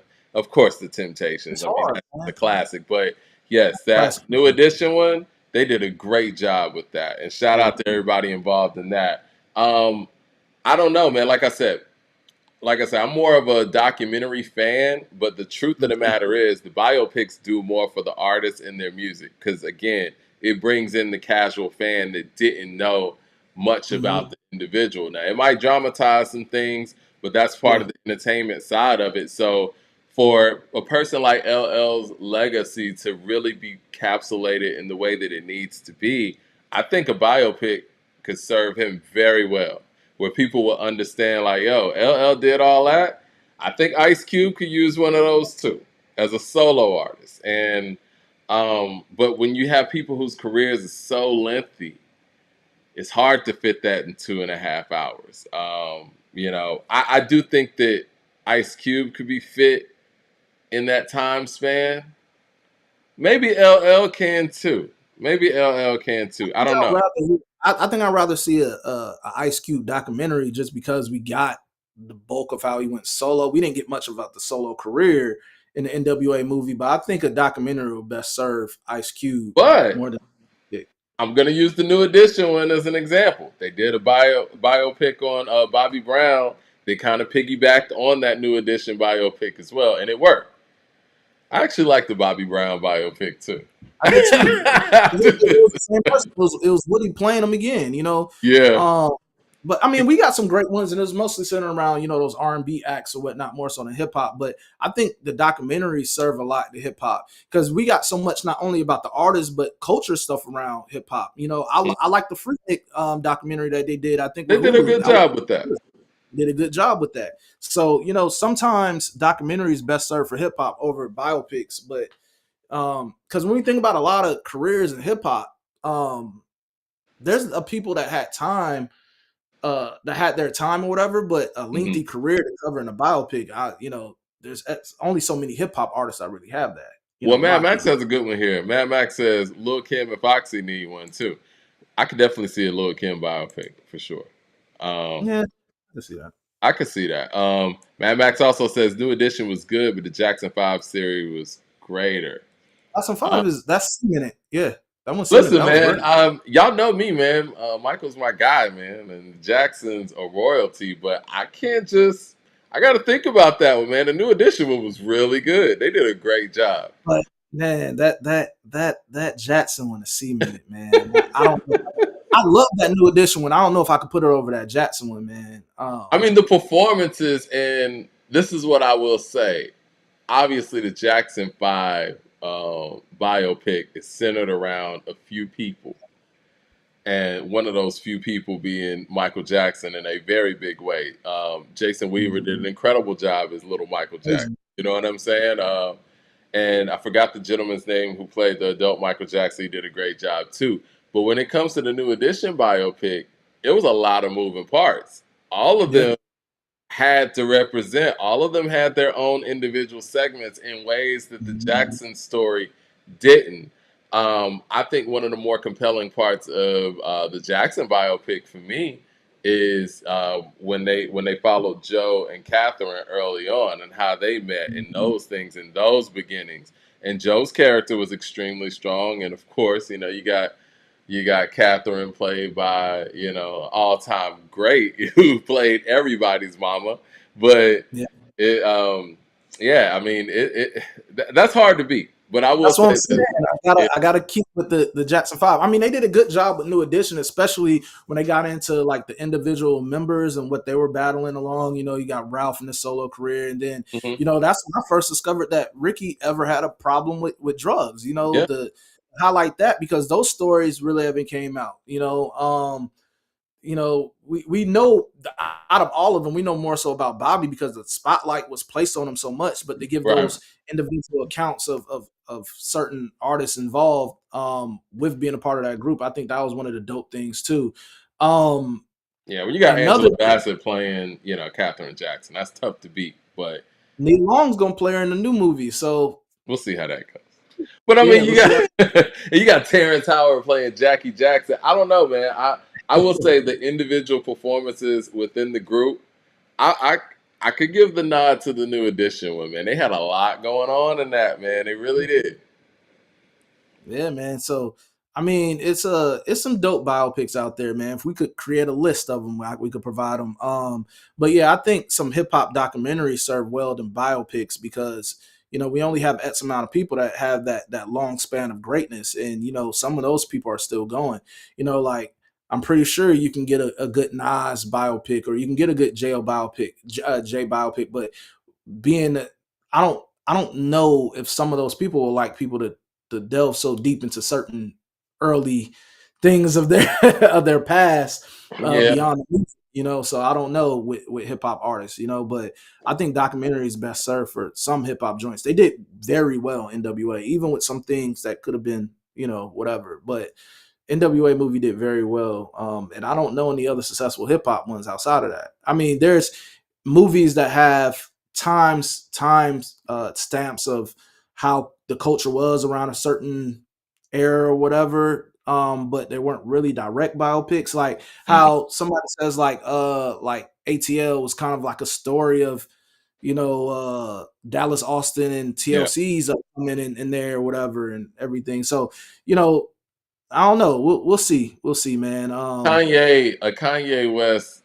biopic would be explosive, and I'll be man. and see, I've been doing a little bit more. I mean, me and Rambe been engulfing ourselves in the college dropout research for literally the past 2 weeks, man. We're finally gonna do that episode this week, but I've been watching the documentary that's on Kanye that Kuda did that's on Netflix. That was Over a good one, though. it's just such compelling stuff, man. That's a Yeah. great I was documentary. inspired watching that. It's incredible, man. Like it's Mhm. I've changed. I don't want to say changed my standpoint. I've always felt like College Dropout was a special album, and it can't be duplicated. And I've always said that B is Kanye's most impressive production job, but no, it's not. The College Dropout is, and it's just everything he put into that shit, man. Like he put his life into that album, lyrically, musically, creatively, and everything that he was doing on that album. They said wouldn't work. Every single thing that he was putting into that album, everyone told him it wouldn't work. He said no. He said no, and then everything worked, and You know, it's phenomenal, man. the thing about Kanye, though, even though it would be explosive to have a biopic of him, he's easily making it hard to dislike. Oh, of And course. I think the buy-in from that, unless it'll be him, funded by him, everything on their behalf. I don't think nobody wants to take that under their belt, no matter how explosive it may be, just because how easily he have made himself hated now to the extent of some people with the shit that he's doing right now. So Yeah, the story isn't over though. It's but the documentary is dope though. yeah, yeah. The documentary is dope. I do think that and for the people saying late registration and all that, I get that, man. Like from a this is the difference, and I don't want to give to because we're going to talk in length about this. I don't even know how Mhm. long that episode is going to be, but um, all the other production efforts is more of a technical thing. Where College Dropout is all about intangibles, man, and it's about something that you can't even really quantify. And I think soul is the only word that I can actually come with that because it's just he put everything into this, man. Like you talking about putting your heart and soul into something, yeah. Late Mhm. registration has a lot of technical marks and it's great and it sounds great. Sound quality and all that bumped up, all those things. John Bryan did his incredible work to help Kanye and assisting in the production. But the things that he did and how he did them on the College Dropout, it's like, dude, nobody. I'll say it like this: nobody else would have produced that album for him. Period. Yeah. But Yeah. not to get too far off course. Have you been hearing Mhm. this discussion about Tupac and lyricism that Willie D's been having? Willie D said a point that I've been saying for a long time. What's And that? I'm actually happy that he said it because I don't agree with a lot of stuff that Willie D says, but sometimes on his podcast. But this one is one of the ones I did agree with, man. Anytime when you pick up that pen and you write a song, whatever, as a rapper, you are a lyricist. So when people are having these conversations and these ratings of best MCs, and we're talking about who's a lyricist and who's not, well, I mean, a poet is a lyricist, and anybody who picks up that pen and pens something is a lyricist. So what is your definition of a lyricist? Like, are you talking about the how good of a skill of a lyricist you are? Then we can have a conversation on skill. But people like to say stuff like, "Oh, Pac wasn't a lyricist," and I think I've said in the previous episode, I don't agree with that because you can Yeah. listen to so many ways that he has delivered that on records. Whether you want to go back to his most well-known one, "All Eyes on Me," or the album before that, or Machiavelli. Like, I don't know at what point you want to start, but I've heard displays of lyricism from Pac. And I Well, always many point. people, not to interrupt you, and I want to say this before people jump in and all that stuff. Many people define lyricism as literary devices with, metaphors, punchlines, wordplay, and things of that nature. And yes, Pac didn't do that in much of his work, but I don't think that doesn't make you a lyricist. And again, who makes these rules about what Exactly. is being a lyricist in hip hop and what is not? Now, one of Willie D's points was the fact that if Pac doesn't check that lyricist box, then the lyricist box isn't important in rap. Yeah. Now, it's funny, man, listening to RZA's interview on Breakfast Club, RZA was spitting some of those bars, some of his new bars, and some stuff from like Fourth Chamber. It's very impressive how fluid it is for him. You can tell he listens to his shit all the time, or you know what I'm saying, or has a great recollection of it because that stuff is super. I don't want to say super lyrical, but the vocabulary is very dense. And I think that sometimes people get intense vocabulary and intense rhyme schemes confused with being the only form of lyricism. And if you use simpler words, you're not a lyricist. Tupac did use, he made it plain, if you will. He didn't go out there hiding behind, you know, $5 words to get his message across. And to me, if you're able to say more with less, I think there is an argument that you could be more talented of a lyricist than somebody who's hiding behind a bunch of words. Yeah, I hate the lyricism debate, and this is just my hot take, and I'm just gonna say it here. I believe that lyricism debate for certain artists only came out to protect New York artists Mm. because it was a thing that it was is birth there, it stays there, and the way that anybody else outside of New York was looked at as far as lyricism wasn't respected as much as those New York artists. Because Are we gonna say Ice Cube wasn't a lyricist? Are we gonna say It is Scarface interesting was though. a lyricist? It's Are we not? always the people who are outside of the boroughs that get hit with the not lyricist thing. Exactly. So I never liked that when it came to when you're talking about lyricism, because I feel like it's been there with Pac, and Pac has with a lot of rappers, even the most skillfully and lyricism as they could be. There are certain things that Pac has that they don't have. Pac had Yeah, a direct capture with his audience of piercing their emotions.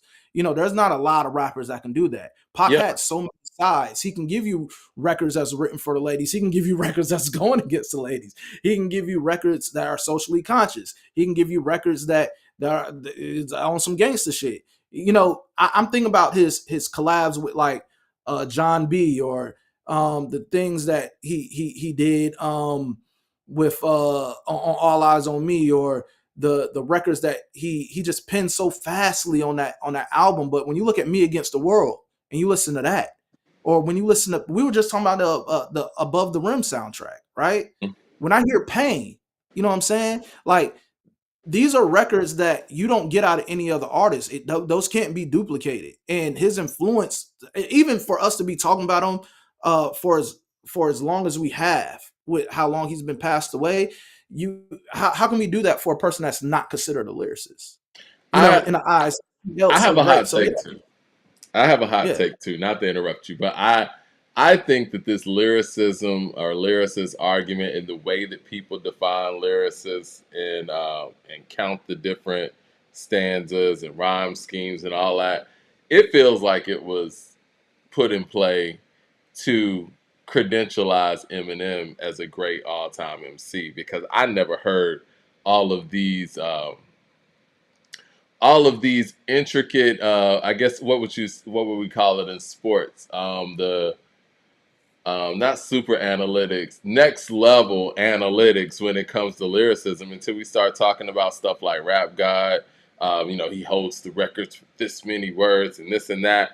I feel like those conversations started happening when the media, the mass media, was attempting to credentialize Eminem as one of our greatest. And whenever it came to making the argument that he shouldn't be on that list, then here comes the quote unquote lyrical breakdowns and this and that, or he's a great lyricist, or when they say top lyricist, then his name comes up based on just mumbo jumbo. Mad Max of the super chat says, lyricist debate started with Eminem. Common was a lyricist, and even in New York, LL wasn't viewed as a lyricist. Neither was X. People didn't think that Prodigy was some next barsmith. Fuck out of here with the New York started that we didn't. So he thinks it's Eminem as well. I mean, yeah, I mean it feels like that's where that came from, and I hate that because, like you said, it also undermines somebody like a Tupac who didn't have to do all those tricks and schemes and things like that. Matt Max in the super chat says we have 50. None of us thought 50 was a lyricist. I I think mean, 50 is a I lyricist. actually, no, but he's right though. Not a lot of people was putting 50 up there lyricist wise, like a Nas and Jay. It was his impact, and the fact he was dissing niggas, and the fact that he was making gangster shit, and the fact that he was like, that new, he was and I hate the term gangster music, I really do, but Yeah, he was that's he a was yeah. he was bringing that back into the fold. I mean, it was much so of an impact, the personality, the story, being shot 9 times, and it was more so of that, more so than people are putting them about uh uh lyricism. One thing I would like to say, I agree with you guys' point that for them to defend him, they always talk about his skill set more so than the music. Yeah. But I think the lyricism conversations was happening before that conversation with him.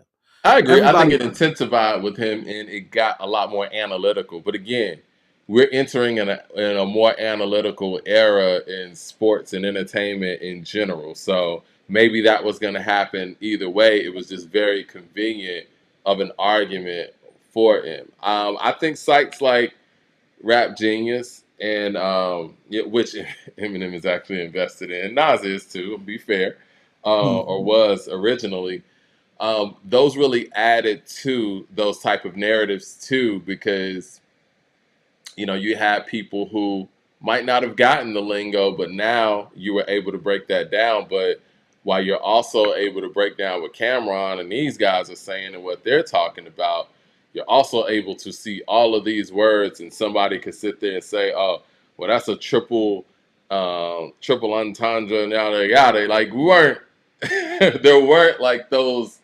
next level analytics in hip hop. But and I love it. I love the fact that the game can elevate in those ways, but we can't let it run wild where it's got to make the main thing. And your catalog and how that catalog connects is a big thing. It's like, Tupac and his catalog and his approach to lyricism is like when you play the 2000 slam dunk contest to somebody who's growing up in this era, who's seen all kind of crazy dunks. They're like, man, this shit basic. You know what I'm saying? And so it's like it's hard to argue because really when you look at the 2000 slam dunk contest in 2025 and all the crazy stuff that's out there in the internet and what people have seen and what Mac has even done in these slam dunk contests, you're like, yeah, I could see how somebody who didn't live it doesn't feel like this is spectacular. And I think that's where we're at with some of the lyrical tricks too. And I hate that some of the methods and the methodology and just the approaches overtake what the music was really supposed to be about, and that's just connecting. You know what I mean? Connecting Yeah, I still mean, means something. yeah, and I think that's a part of being a lyricist is knowing how to connect to a crowd, knowing how to say things in a certain way as far as cadence. I don't think it's always about who's the lyrical miracle and similes and metaphors and Yeah, entendres.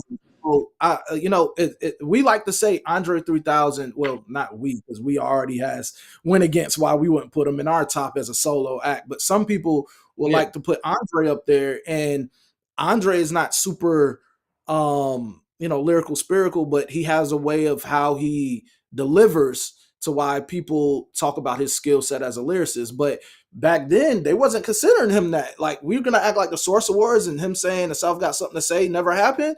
Like, I think people pick and choose when they want to use lyricism.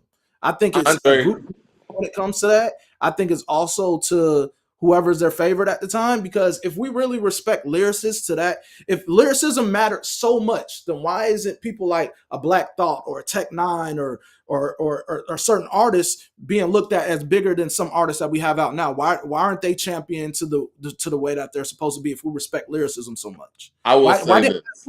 why did Papoose be big and I larger than agree. life? It's more Papoose than will just wrap circles around Eminem. Yeah, I say. exactly. You know So what I'm saying? And if we're talking about just straight up lyricists, like I listened to Cheat Codes the other day, man. Black Thought is crazy. Like Black Thought, if we're just talking about a straight up lyricist from beginning to end, and y'all know how I feel about Rakim. Rakim's like Wilt Chamberlain, greatest lyricist early on, and even his verses now, that are like almost 40 years old, can't be touched. But if we're just talking about pure lyricists, straight up lyricists from beginning to end to now and continuously getting better, nobody's fucking with Black Thought. If we're being honest, you know what I'm yeah, saying. So yeah, if lyricism is important, put anybody in the arena with Black Thought. I'm being real here. I don't think there's anybody on earth that I know of that could sit there in front of a microphone and out rap Black Thought. Straight up, yeah, straight up. and I like mean, I I said, remember when I saw Method Man, who was my first favorite rapper, and I still love Method Man to this day, one of my favorites. When I saw him on Sway Show with Black Thought and he was about to freestyle, I'm like, oh man, this ain't gonna be good. Like, you know what I'm saying? Like, this is not gonna be, and it wasn't. You know what I mean? Like, even Meth himself, like Method Man was pulling out his phone and everything. Black Thought is effortlessly next level. If we're just talking about straight up lyricism, and if we want to champion just that part of it and not factor in catalogs and factor in all those things, just straight up bars.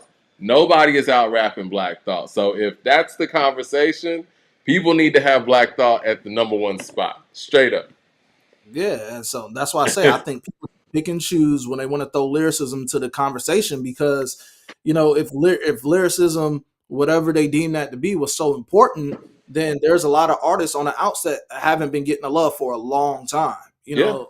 Have the cult followings and have the longevity, but they don't get to push into the mainstream or even be in the conversation.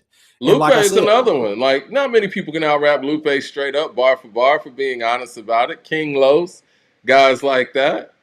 You yeah, know, and that's why I say I doubled down on my take by saying I believe lyricism was something that was used to protect New York rap as opposed to the rest of the other artists from other regions that had their ways of interpreting the art and how they conveyed it to the people.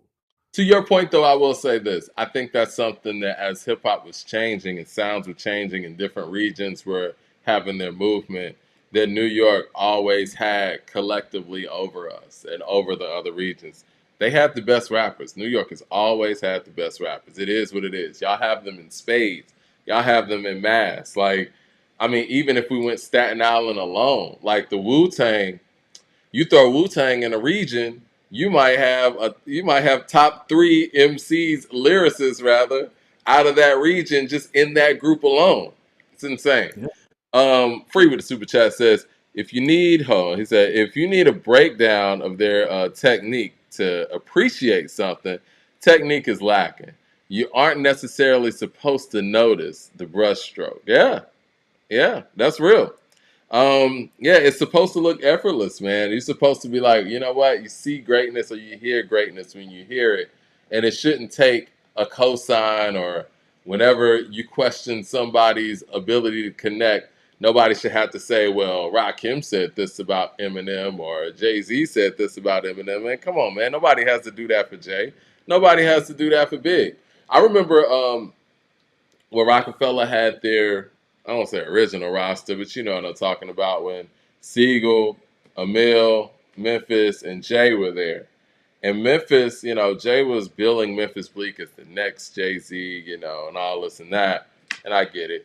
You know, I like Memphis. And I don't think Memphis is whack by no stretch of the imagination. I always thought people were too hard on Memphis. But the problem that Memphis had in relation to Jay and Siegel is he didn't connect. And connecting is important. Like Memphis, from a technical level, was a dope rapper. You know what I'm saying? Like Memphis did his thing, went out there and spit, but he didn't connect in the way that Jay and Siegel did. Like connecting is But important.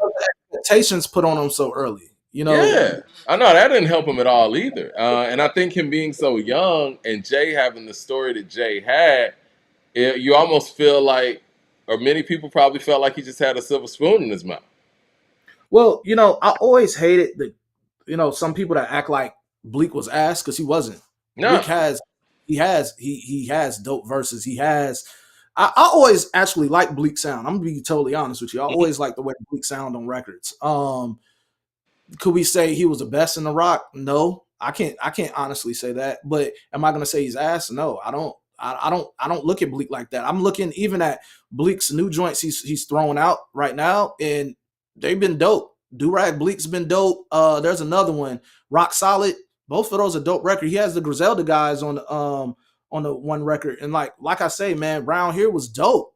When I'm I'm not like, laughing at you. Somebody in the chat said Bleak is the Ray J of rap. Y'all ignorant, man. yeah, Y'all. but I don't agree with that, man. Like I don't think Bleak was trash at all. I No, just think the expectation on Bleak was there, so people were looking for him to exceed those expectations or meet those expectations. But he wasn't trash. those are very high expectations when you're behind, or you're supposed to be the next version, the new and improved, as they said, Yeah, version of those one of the expectations stuck greatest in. MCs of all time. That's not really fair, you know. And you Yeah. don't really even have that opportunity to prove to people what your story is. I feel like too, when it came to Bleak telling his story, I mean, he comes from the same neighborhood Jay comes from. Like, basically, Bleak's story is Jay's story, and Jay already told Jay's story to a certain degree. Now, granted, it's not the same as Jay's story, but I mean, that those are some huge shoes to fill. And then here comes Beanie Siegel out of Philly, that it's on some other shit. Like, Siegel was definitely. I remember reading in the source, and I thought it was disrespectful to Bleak then. Siegel had just come on, and they were already calling him Scottie Pippen to Jay's Jordan. I'm like, well, damn, he skipped right over Bleak, but I get it. But at the same time, Bleak didn't really have the opportunity to connect with the people in the same way that Siegel did. And Siegel was hungry, man. Like Siegel was an animal. Like Well, I think Philly brought something different he did, yeah, anyway. That just yeah, it was a different way. I think a lot of when we start talking about skill set, and like here's the thing, because I respect artists from everywhere, but when I really look at artists from other regions and what they put in, and it's like those Philly guys really, when you really look at the cats from Philly, they gave a lot of New York rappers a run, bro. Like yeah. They did. Listen. I love Philly rappers. Like they got a grit about them. Yeah, Philly yeah, added a lot to the East Coast in that time. You know, state property, all of that, and that's yeah. outside of the roots. Even when you talk about Eve and people like that, like they brought a lot of different flavor to New York and Rockefeller in general. Well, that state property movement brought and that was held down and led by Siegel. I mean, can you imagine the fact that Siegel and Black Thought were in a group together back in the day? Like, nigga, that's crazy. It's And, crazy. here's another thing I would like to say for people that call Bleak trash. There's a lot of mediocre ass rappers out of New York. And we're not going to act like that doesn't happen. There's some greats that come out of hip hop, but there's a lot of mediocre rap that came from New York. And I know, it's a thing that individuals from New York act like everything they put out and every artist is the best thing since sliced bread. But there was a lot of thuds. There was a lot of, guys that were mediocre, or some guys that really didn't catch, you know what I'm saying? Or, we never heard from them again after, certain records. So let's not act like everybody coming out of that was nice. I got a question.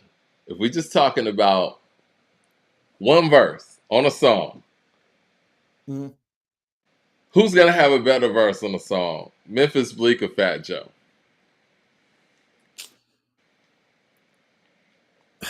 Give me Bleak. I'm sorry. I'm keeping it real. I I'm can not remember disrespecting times when Early Bleak Joe. stood Early out. Joe was actually nice. Early Joe was nice, I think but Mind Right Money Right from Memphis Bleak is better than any solo Fat Joe song out there. Now I could be wrong. Maybe I'm missing something.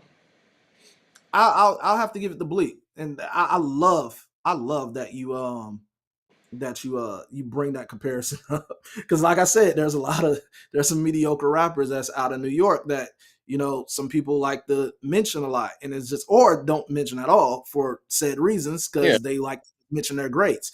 But dog, there's some mediocre rappers that came out of, like, we like to talk about trash in other places and whatnot. And I know, there were certain conversations about some people saying, "Oh, the South ruined hip hop" or whatever and all that. Then where have you guys been these last so and so years to save it, buddy?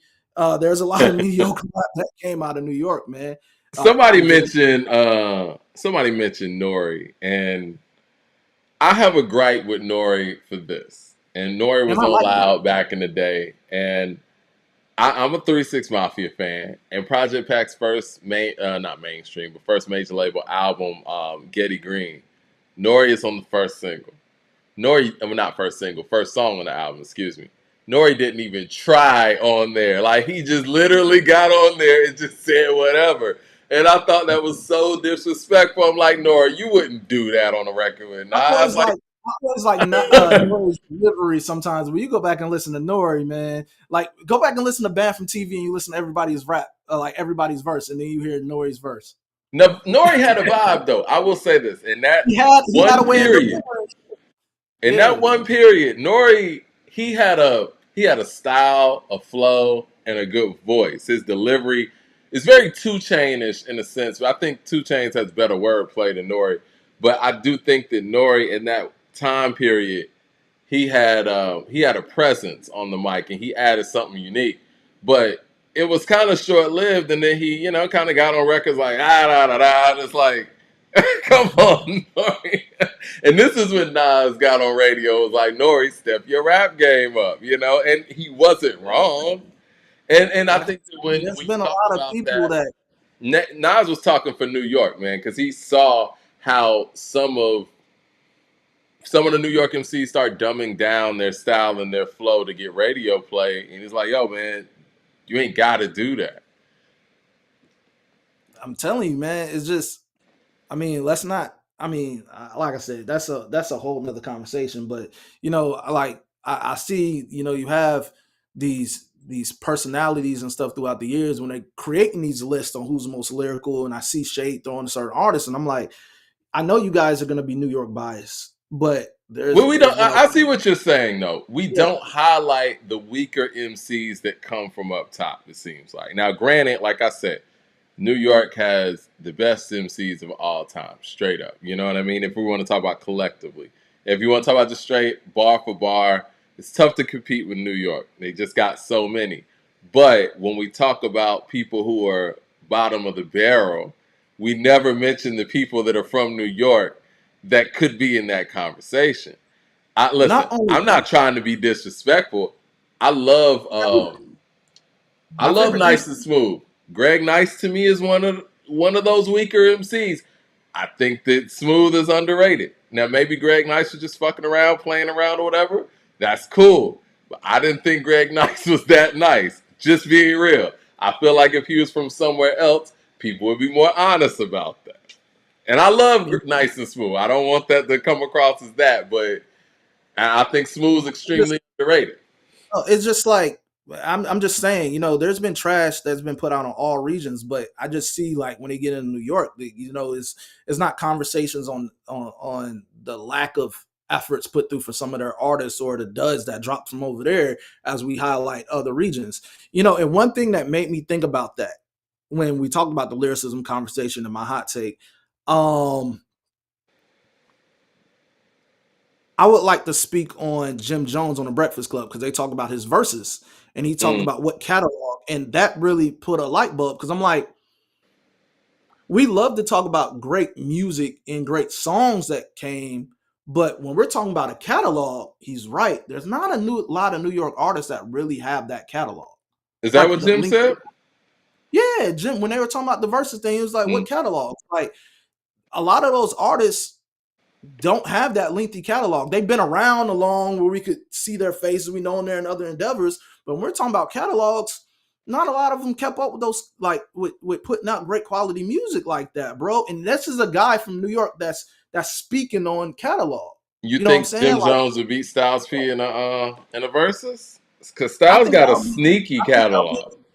because Styles P actually has good albums. That Yeah, Gangsta and the Gentleman, that what I'm saying? Like Styles has good projects. I actually think that'll be a good one. But Jim also has good projects to me too. he does. He does. So I think that'll be a good one. But when we're talking about New York artists and catalogs, I mean, not everybody has a J or Nas catalog. No, you're right. Even even 50 gave you Get Rich or Die Trying. He gave you Before I Self Destruct. The No, Massacre celebrates yes, 20 years today.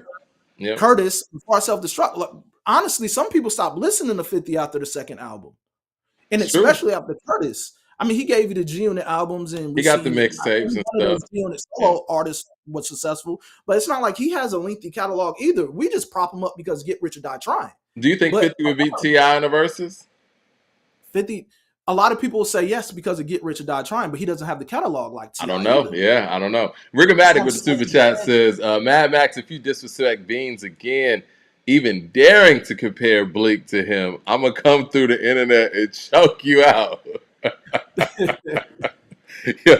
Listen, man, Beans and Bleak are not comparable. I wish we could have gotten that Beans and Bleak album. I think that would have been extremely entertaining. But to be honest with you, that Beans and Bleak album would have definitely, I think that would have helped Bleak in his path to greatness as well. I think that being able to go bar for bar and spar with Siegel and the type of MC that Siegel is, it wouldn't do anything but make Bleak better. So I think that missed opportunity really is something that kind of hurt Bleak moving forward. You know what I'm saying?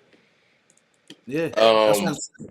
Matt Max with another super chat says, "You bring up Jomo, who is trash. What he says means shit. Who? I Oh, don't Jim agree. Jones. Yeah, yeah, yeah. Yeah, I don't Um, agree. I think Jim Jones actually has, even with his progress, I think he has been kind of solid on his efforts in music. Il Magic I with really, super chat says, "Where do y'all rank GZA's Liquid Swords lyrically?" We're gonna talk about that because RZA said that's Wu Tang's mm, greatest. Well, we can probably transition from there. Um, RZA was on the Breakfast Club. What was that, this morning?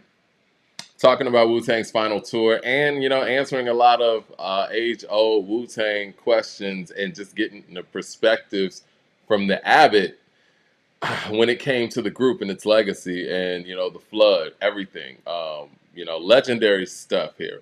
But speaking to Liquid Swords, he said that GZA's the greatest MC from the Wu-Tang, and he almost alluded to the fact that GZA is the most impressive lyricist ever.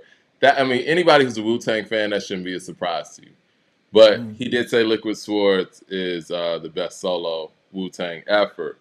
Where I put Liquid Swords lyrically, if we're talking in terms of Wu-Tang, I can't go back on what I've said before, that Only Built for Cuban Links is the most lyrical, possibly hip hop album ever. Everybody showed their ass on that album, including the GZA, including Inspector Deck, including Method Man, including Nas, including everybody. We got You God's best verse from that album. But if we're talking about just impressive lyrical performances, and we're talking about somebody who's able to take on lyrical themes that we've never heard before, I could see GZA having that nod. Saying all that to say, just from a lyrical standpoint, even though I think it's second in the Clan, I would have to say it's a top 15 lyrical album of all time. GZA's lyricism is very, very dense, and it's incredible. He is the catalyst in the core of what that group's lyrical approach is, and they all have said he's the best MC in the group since day one. I think you can hear that he's the most seasoned lyricist and the best lyricist on the first album. I think on Wu-Tang Forever that changes a bit, but the interesting part of it is he's not the most entertaining in the group, and I think that is why it doesn't really he doesn't flash to people in the same way that Method Man, Ghostface, Inspector, and even RZA sometimes, and Raekwon do. But if you're just talking about bar for bar, GZA is somewhere else, man. This goes back to the lyricism conversation. Yeah, it does. This is Being all together. the people that seem to be the most lyrical don't get the same, in the eyes of what lyricism is, they don't get the same notoriety or whatever, because really overall artist is more than that. You still have to appeal to masses. You still have to appeal to a demographic. You have to. So the most lyrically gifted, skillful wise, and technical, in a technical sense, they're not the ones that are celebrated as much. That's like when I think of GZA is like how I think about Ab-Soul. Not comparing the two musically or whatever, but when I look at that TDE bunch, all of them had hits. Ab-Soul is not the one that actually has a recognizable hit out of all of them, but Yeah. he's one that they talk about, like how people on the Wu talk about the GZA, and it's just like, it's just interesting how that goes. You know what I'm saying? Like, it's really because the Wu was all lyricists, but GZA's a genius with the pen, but Yeah. he doesn't get that recognition for that, in the outside space of hip hop. Probably in certain rooms, there's artists that know and recognize that, but that mainstream idea, like I've heard people bring up Andre 3000 more that they brought up GZA as Which is far as crazy when you think about it. And I'm not saying that let's think about disrespectfully. what those conversations are like. This is what I'll say about Andre, and I wanted to say this when we spoke on Andre. Andre has an incredible knack for being able to make simplified concepts and words sound very complex. You know what I mean? Like even things that you wouldn't understand if you stood under it, type of stuff, where it's like it'll hit you quickly, but it's not like he's hitting you with words and phrases and themes that you don't understand. You know what I'm saying? Where it just goes over your head where you don't listen. He hits you at a peak where it's like it piques your listening ear, no matter what your listening palette is. And it's not one of those lyricists that goes all the way over your head like somebody like a GZA can do sometimes. I think that when you look at RZA and Method Man on Shadowboxing. That tells you everything you need to know about the Wu-Tang dynamic, because Method Man is dancing on that record. You know what I'm saying? And RZA's verse on there really is crazy.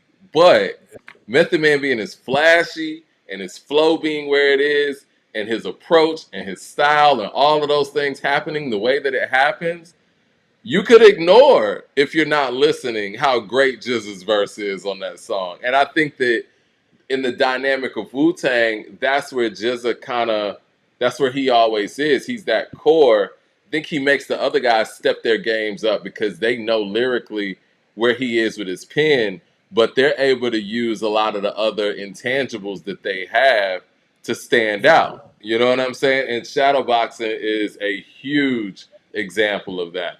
Ill Magic with the super chat says Liquid Swords is one of the fewest albums that makes my IQ feel like it's accelerating to a high level. It's incredible, man. It's I like to hear incredible that. stuff. And when Yeah, you listen to RZA's approach lyrically, you could tell how influenced he is by how RZA approaches things. Like RZA has a very lyrically dense approach to his music as well. You remember yeah. that I mean, song "Tragedy"? Oh my you god! Hold on, I'm about to look up. Jizza, and I think Inspector Deck deserves credit on this too, because we was Of just course. speaking about Inspector Deck on the last one. But Jizza, man, Jizza is one of those guys that RZA said that he still tours the most out of all of them in the Wu. That Hmm. means something, and like there are people that still follow and still respect it. But like I said, man, in order to be a star, you have to have multiple tangibles. Like it can't just be you're the most lyrically gifted. You have to still appeal. You have to. There's so much that goes into a star, but the skill level is something that we could also respect. Like I said, if we in that, and like I said, it keeps coming full circle to the lyricism conversation. If we respected lyricism for just what it is, no, Yep. not talking all the other intangibles. We respect lyricism what it is. Then, like I said, we'll be talking about the jism more, wouldn't we? Yeah, why You are know, we not? Yeah, why is everybody who speaks all this lyrical stuff not holding Jizza as high as he needs to be held? You have a man who is basically the center focus of the most lyrical hip hop group of all time. And all of the guys in the group, I don't know if they've changed their minds, but in the beginning, they will all tell you that he's the best lyricist, and people don't hold him as the standard of lyricism, or at least in these top 10 conversations where we're just talking about straight up lyricism. I think that's the problem with the lyricist argument, because it doesn't seem consistent in that light. Because if Just is not being mentioned, Black Thought's not being mentioned, and shit, even Lupe's not being mentioned at the top of your lyricism conversation, what are we talking about? that's what I'm saying. I feel like it's a standard that is used to protect certain people. Is used to protect people's favorites. Is used to protect, like I said. I don't want to make it seem like I'm on a New York hate train tonight, because I'm not. Because a lot of my favorite artists come out of New York. But I feel like I said, it's something else to protect New York, to defend against other regions. But like I said, man, even within their own, why don't we have him propped up on that list? Yeah. Why do I not hear the rallies behind having him be in the conversation more? And When like I I was said, man, growing up, it was always the inspector didn't have the catalog, right? And you know what? And again, this is where I go back to the Eminem thing, because, and not even just that, it's like we always talked about catalog. Like, yeah, such and such is nice, but they don't have the catalog for it. And that was always where we went when it came to Inspector. We were waiting on that album. Unfortunately, that flood affected him, by yeah, most people's accounts, the most, momentum wise and all of those things. But Jissa had Liquid Swords. Jissa had, Beneath the Surface. I do think that there is a thing when it came to those second round of Wu-Tang albums, since the sounds had changed, not just within the clan, but just in hip hop in general.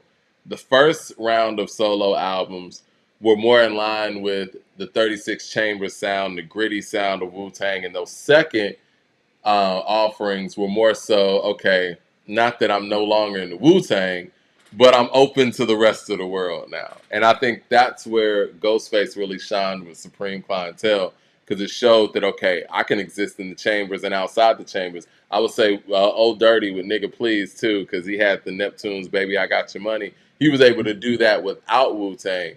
That didn't really happen as much for Raekwon with Immobilarity and Method Man with Takal 2000. And unfortunately, due to the floods and all those things, Inspector Deck's first offering came around that time. And I don't want to say the sound was gone, but yeah, the sound had changed. And unfortunately, we didn't get what we expected from Deck. And I think Deck has made an incredible recovery from that, because in this era, he's really making some dope solo work. But, the eyes aren't on him like it once was in the beginning. And that's unfortunate, man. It really is. I even So like the yeah. Bobby Digital album too, but I did. I love the Bobby Digital album.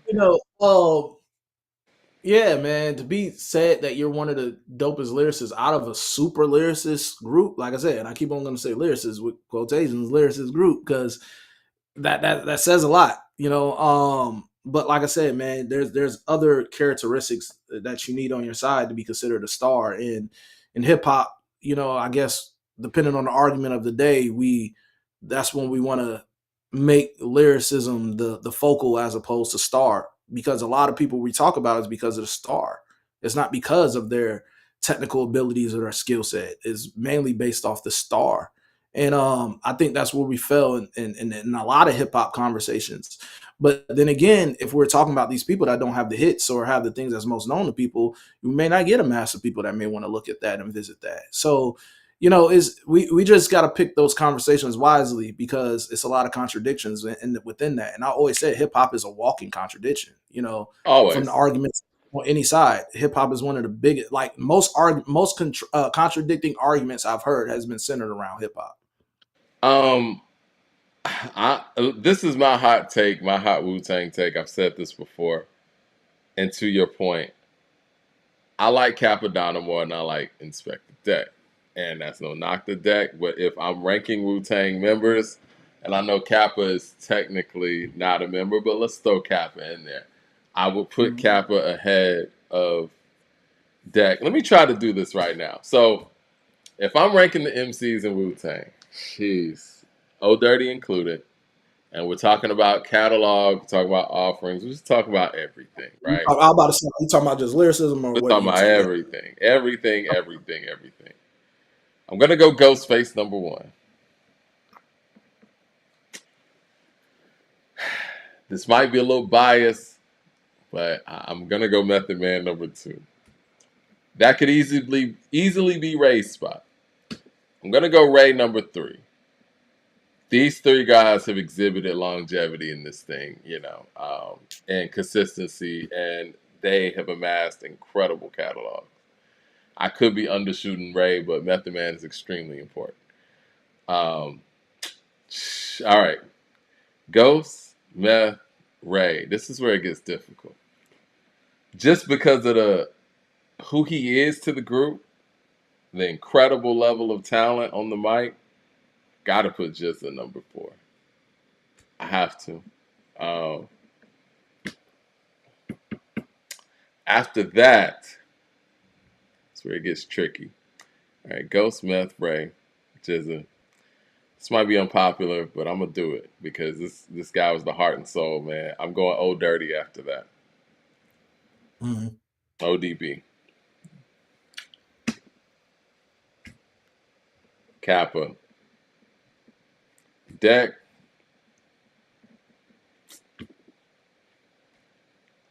RZA.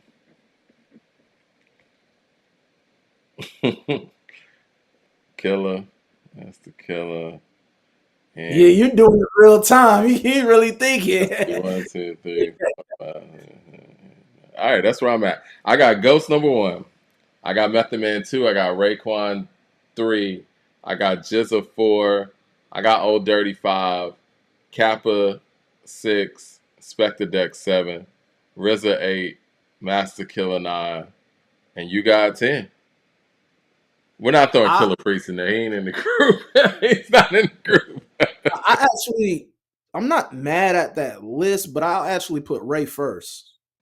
I'm not mad at Ray being first. Ray's Yeah, catalog I'm is putting Ray crazy. I first. think Ray is the foundation of a lot. I just think that Supreme Clientele changed everything for me as far as how I view Ghost. Like he stepped it all the way up. And the fact that Ghost is half of the purple tape too, but it feels like Ray's an incredible collaborator. So is Meth. Ghostface really showed that he could do some superstar shit on a solo level outside of the chambers. Now, there's a lot of features on Supreme Clientele too, and I'm not gonna act like there's not. Mhm. But it didn't seem as collaborative as any of the other efforts in that way. RZA's a tough one too because when RZA gets on his lyrical shit and he's like, assassination, vaccination, poor education, infatuation with Satan, with global taxation and stuff like that. I mean, if we're talking about bar for bar, he's up top lyrically. He just didn't rap enough, I don't think, for me to put him ahead of Deck, Kappa, Old Dirty, Jizza, Ray, Meth, and Ghost. And the reason why I have to give it to Ray first is like Cream alone, right? Yeah, it's important. Ghostface left on Cream. You know what I'm saying? The way he started that off, and like we said, we got the purple tapes. We talk about him like the chef, man. Like he's number one to me out of all of them as far on the scale that you're talking about. You had the collaborations, we know, Yeah, but for me, Ray, man, I think Ray is who brought the grittiness, he to Wu did. Tang, and I really think that he was that guy who deserves to be that number one. And I could even say Ghost number two. I'll give it the Meth. And the reason why I have to give Meth that three spot, not only is, what he did as a solo, but like I said, his collaborative efforts, hearing him on the What with Biggie, hearing him on like so many other collaborations, man, has kind of bumped him up on that list with me as well. And even though the second coming of his career with what he did with Redman and stuff, like I Yeah, think Meth is that guy. And that's I would crazy. say we could put him three. I'm not I even would mad at where venture you to put say him. Method Man is the reason why Wu Tang is globally famous. He Yeah. was he was that person that was able to translate to the casual fan, like myself at the time. I might not have listened to Wu Tang off top if it wasn't for Method Man being as flashy and I don't want to say not as lyrical, but he was more palatable than the other members at that time. Mhm. But man, like I said, I'm not mad at your list. That's the only thing I'll kind of change is making Ray first. And like I said, you can interchange Ghost and Meth because like I said, they're you know Ghost has those albums in comparison to Meth, but Meth's out like his whole body of work and what he did, features and stuff like that. Yeah, so I'll keep Meth at three, but Meth is yeah, an man, incredible hook guy too. The yeah, ice cream hook's insane. The cream hook is insane. Like, yeah, but yeah, man. I don't care how you interchange those, but yeah, RZA's number one for me. I mean, not RZA. Yeah, Ray. Sorry, Ray. I'm with. I mean, look, I'm glad Ray is getting his props because he's been consistent. He's very Jadakiss like in his level of consistency when it comes to you knowing what you're gonna get when it comes to having Ray on the track or hearing Ray on the track. He's like the glue of Wu Tang to me. Very big boy isk to the Dungeon family, and it's interesting that they were the ones that ran into each other to do Skew It on the Bar before Kumina.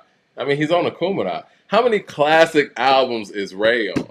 Like, we want to really sit here and break down all the classic albums that a member of the Wu Tang is on. Ray might be on more classics than anybody. Method Man's on some classics too. But I would say Ray really reached out early, in ways that many of the other members outside of Method Man didn't. And he's kind of like the voice of what Wu is. I do want to explain the Kappa deck thing because I know that's an unpopular thing. I just think Kappa has so much personality, man. And again, that goes into things that are outside of just the straight up bar work and lyricism. I love Kappa's approach. I think Kappa's very different. I loved Kappa's album. Yeah, I love what was that? Run, of course. And I went to the fork of the road and went straight. It, I don't know, man. It's just Kappa resonates with me. You know what I'm saying? Like 22 outfits and a mic check. I fuck with Kappa, and it's like I would listen to Kappa's catalog before I would listen to Deck's catalog, even though I know Deck is crazy with it too, man. Poisonous paragraph, smash a phonograph in half if he didn't inspect the deck on the warpath. I mean, when you have a rapper like that could be sixth or seventh or fifth in the group, that's insane. Yeah, That's insane. that's a special group, man. You'll never get another Wu. You'll never get Yeah. another one. And to further to go on about RZA's interview, I like this part in the interview when he talked about how a lot of great things were made through mistakes in his Yeah. production, like things going wrong or whatever. And I remember he talked about ODB. Uh, Hmm.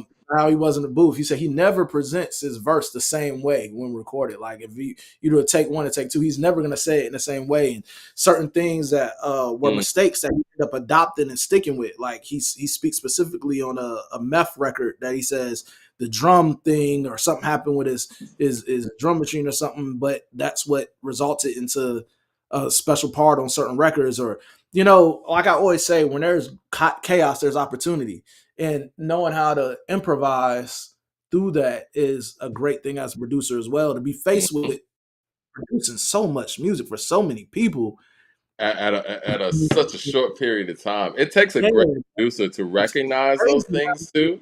how you yeah, Yeah, it takes a great producer to recognize those things too, because I think a lot of times, some producers, take on, I don't want to say the Dr. Dre approach, but that is an approach where everything has to be yeah, perfect, everything has to be polished, but there's some beauties and mistakes, and I think RZA outlined those things, and it feels real, and and that's interesting that he was able to produce an artist that he had to kind of go with his first or second takes because, like you said, if he would have did it again, the shit wouldn't have been the same.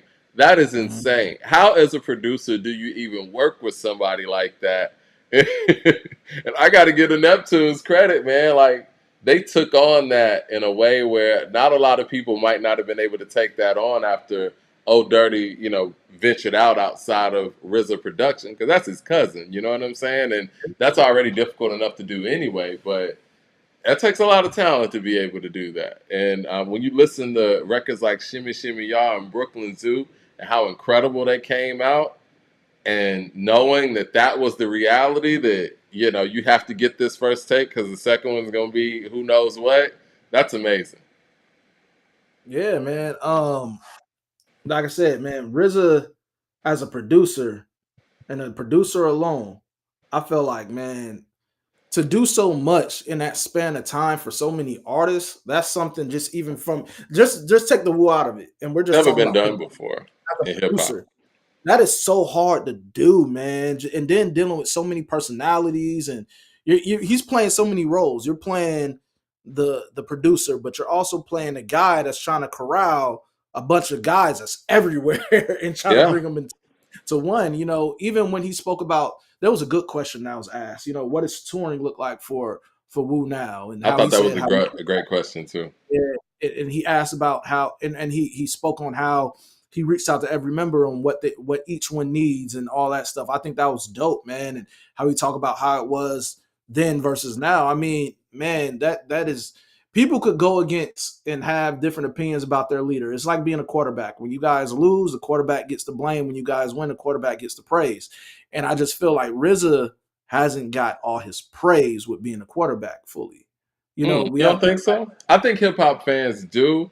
My only knock with RZA, and I want to be clear, he's one of like, my top five favorite hip hop producers of all time. Objectively, I think he has to be a top five because of the impact and the work that he did and the classic albums he has, even if it was a short period of time.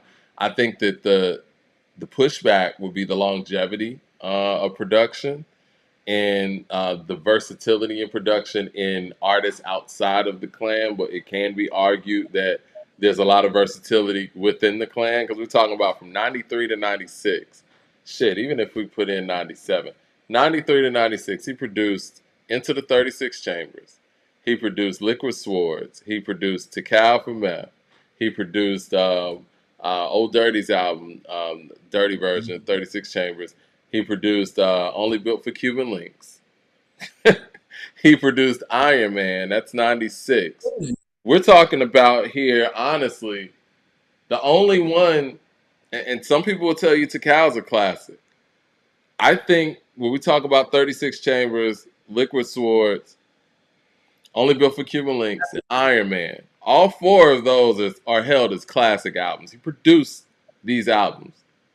6 albums, and we're talking about a 3-year span for artists that have totally different approaches to what they're doing. Like GZA's sound is different than Meth's sound, which is different than Ray's sound, which is in a similar chamber as Ghost's sound, but they're all different. You know what I'm saying? And they all had different approaches. And then here comes Wu-Tang Forever in 97.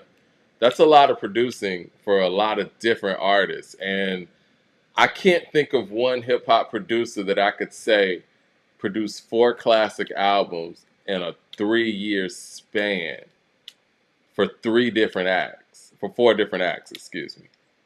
I mean, the closest, nobody's, I don't know if anybody did that, but the closest I could say to having the responsibility of putting out so much as a solo producer for artists, it would have to be Dre.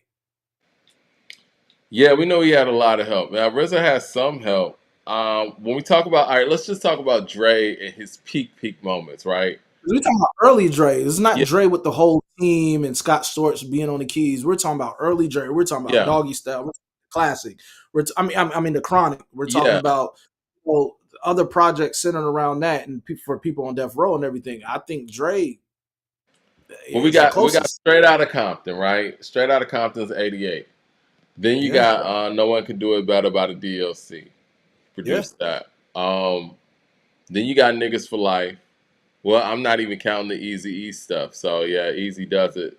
Got to throw that in there. Niggas for Life. And then you got The Chronic. And then you got Doggy Style. So yeah, that's pretty heavy. He's the closest. Yeah. And yeah, that's pretty heavy. And after that, I would say Dr. Dre kind of dialed it back where it was more of a collaborative production effort. And I think that, some would argue that some of those other ones are collaborative production efforts too, but not in the same way. You know what I'm saying? So I would imagine those runs take a lot out of an artist. It's a lot. Mm-hmm. That's a lot of responsibility and a lot of personalities. And yeah, I mean, these guys are 2 of our greatest. And for that reason alone. And I do believe that if we're talking about judging producers and hip hop producers, it's important to judge them by full albums. And because that's another level. And both RZA and Dre have proven that they can give you singles. They can give you Ice Cream. They can give you Cream. They can give you Shimmy Shimmy Ya. Because I think 4th Chamber produced. Who produced Brooklyn Zoo, guys? Help me in the chat. But yeah, these are singles. You know what I mean? And they gave you albums. And truth be told, there's not a lot of people in hip hop who have done both on that high level. You either have the producers that are able to give you great hit songs or great albums on the other end. I mean, what's Swiss Beats' best produced album from end to end? It got to be the first bet. What's Timbaland's best produced hip hop album from end to end? Well, with Timbaland, that's where it gets tricky because Timbaland had R&B in his bag too. True Master produced Brooklyn Zoo. Thank you, guys. It's the live, man. I know this stuff. But yeah, Tim has R&B albums. He was behind Aaliyah record. He was behind Genuine. He was behind Missy.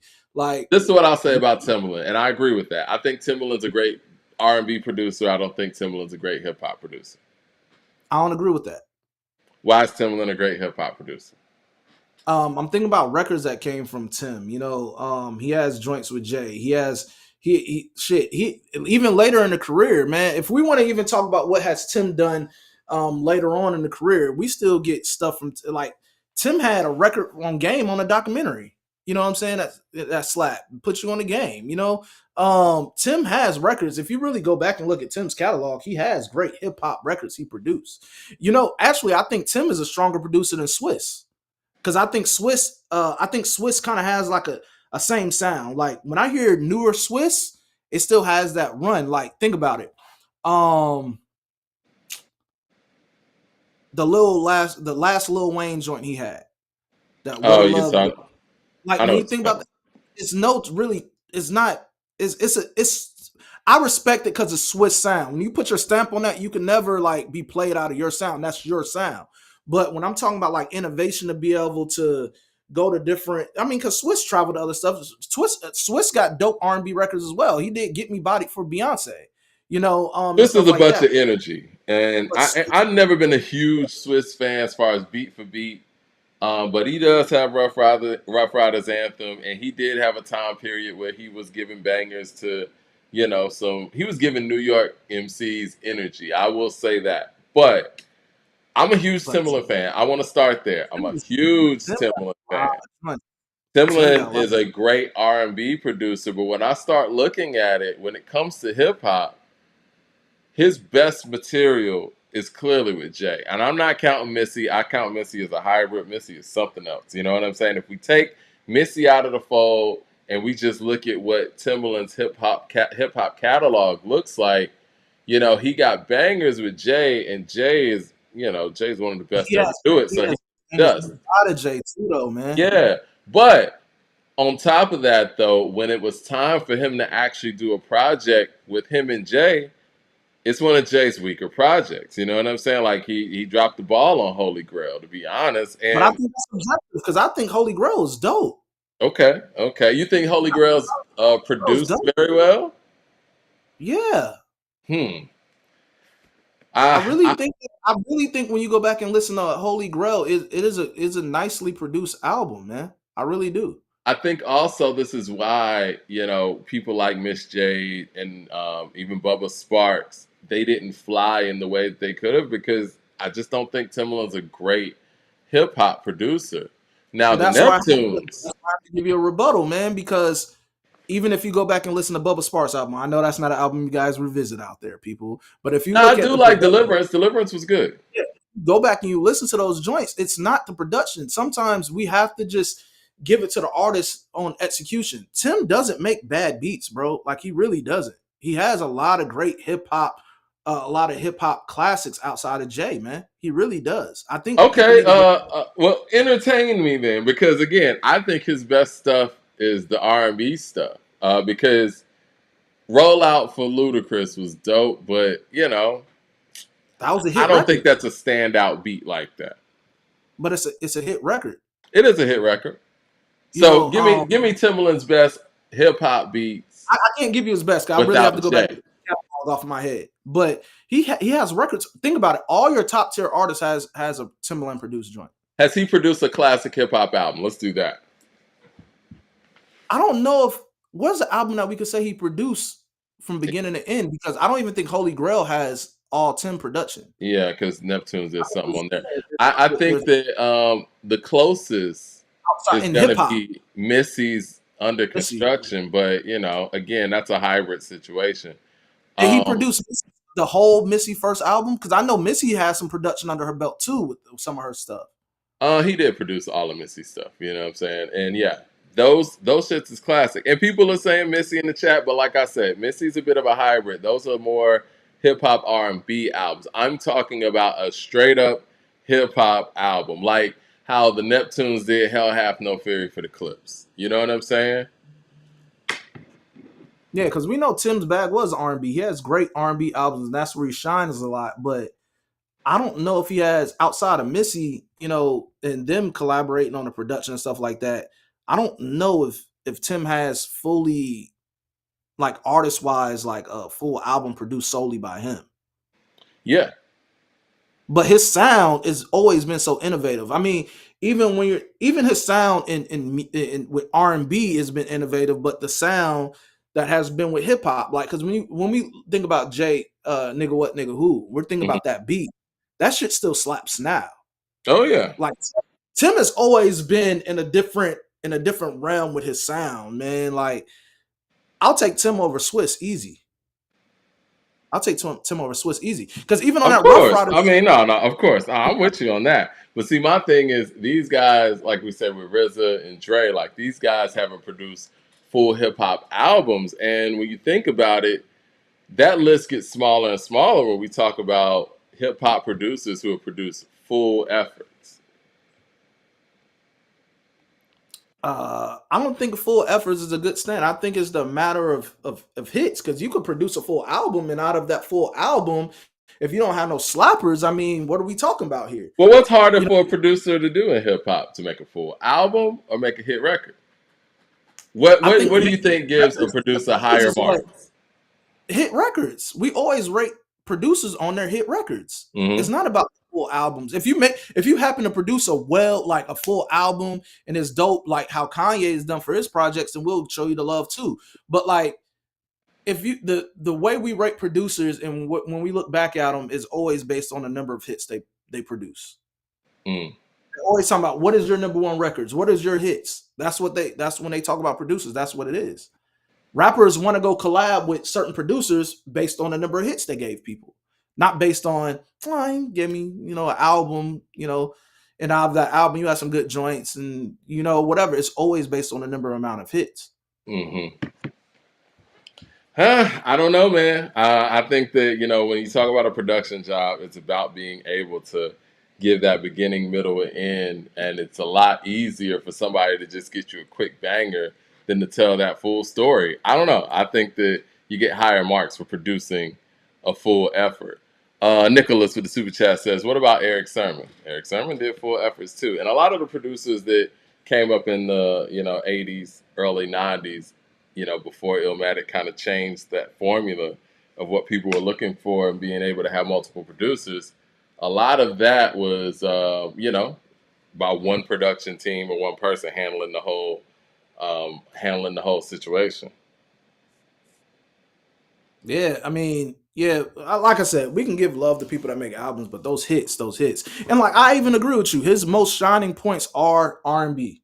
When we talking about Aaliyah, we're talking about uh Justin Timberlake. The things he did for them was amazing on the production side. But I think he has credit on the hip hop side too because he has records that he did for Ti, Jay, Ludacris. I mean, there's a lot of records that he has contributed to on the hip hop side of things as well. So yeah, like I said, when we start talking about think about how much music is put out and how many producers are out there and how many names we actually talk about Yeah. I right mean, yeah, now. it's but yeah, I wish I was thinking more. I thought Timbaland could give us more hip hop wise, and I love Timbaland as a creative. I wish that him and Busta Rhymes could have connected a little bit more, and I wish we could have even gotten Timbaland to, make full albums for guys like Ludacris or whatnot, people that he meshed well with. But to be honest, I think once Timbaland started flying, man, people just couldn't afford him, for a full effort. I did love what he made with Petey Pablo, the Raise Up joint. I mean, look, man, he has records. He even has current records. I mean, he's produced for. I'm looking at his stuff right now, man, and he has early stuff on the R&B and the hip hop side, man, and it's Hmm. just his Beyonce records. You know what I'm saying? Well, again, that's R&B. I mean, again, we talk about hip hop. That's why But I would be able he produced. to. He has J. Cole records. You know what I'm saying? He has a Meg Thee Stallion record that's recent. But Like I again, these said, are one-off situations. You know what I'm saying? And it's not like, well, again, you're not going to get producers producing a full effort like that anymore anyway, unless we're talking about like the Alchemist and that's what people I'm like saying. Like, how often do we hear it's now becoming popular again that we have a producer that produces a full album? But how many a times were we really having that? where would you rank Timbaland when it comes to being a hip hop producer? Oh, Tim is in my top five. No, I can't put him in the top five. Hip hop?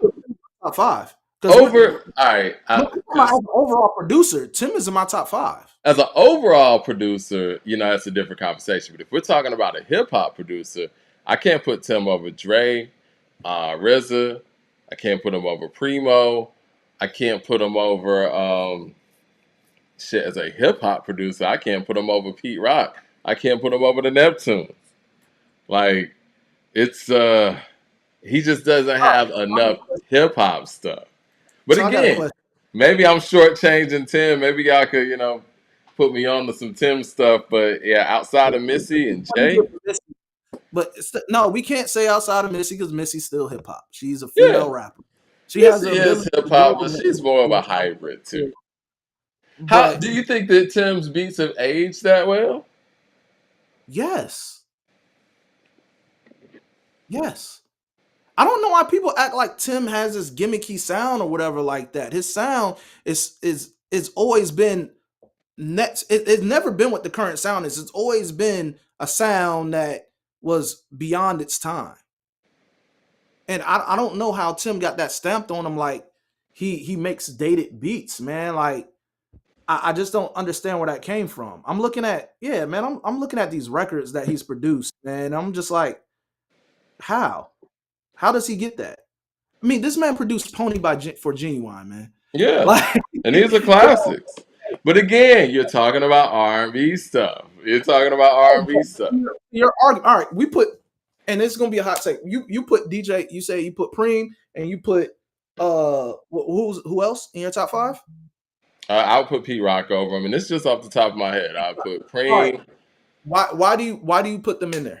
I just want to know because they your have opinion. hip hop classics, Like and what? they've made hip hop albums. You have, Hip hop classics as far as what? As far as singles or as far as albums? albums, singles, cult What are classics, the albums? like What are huh? the albums?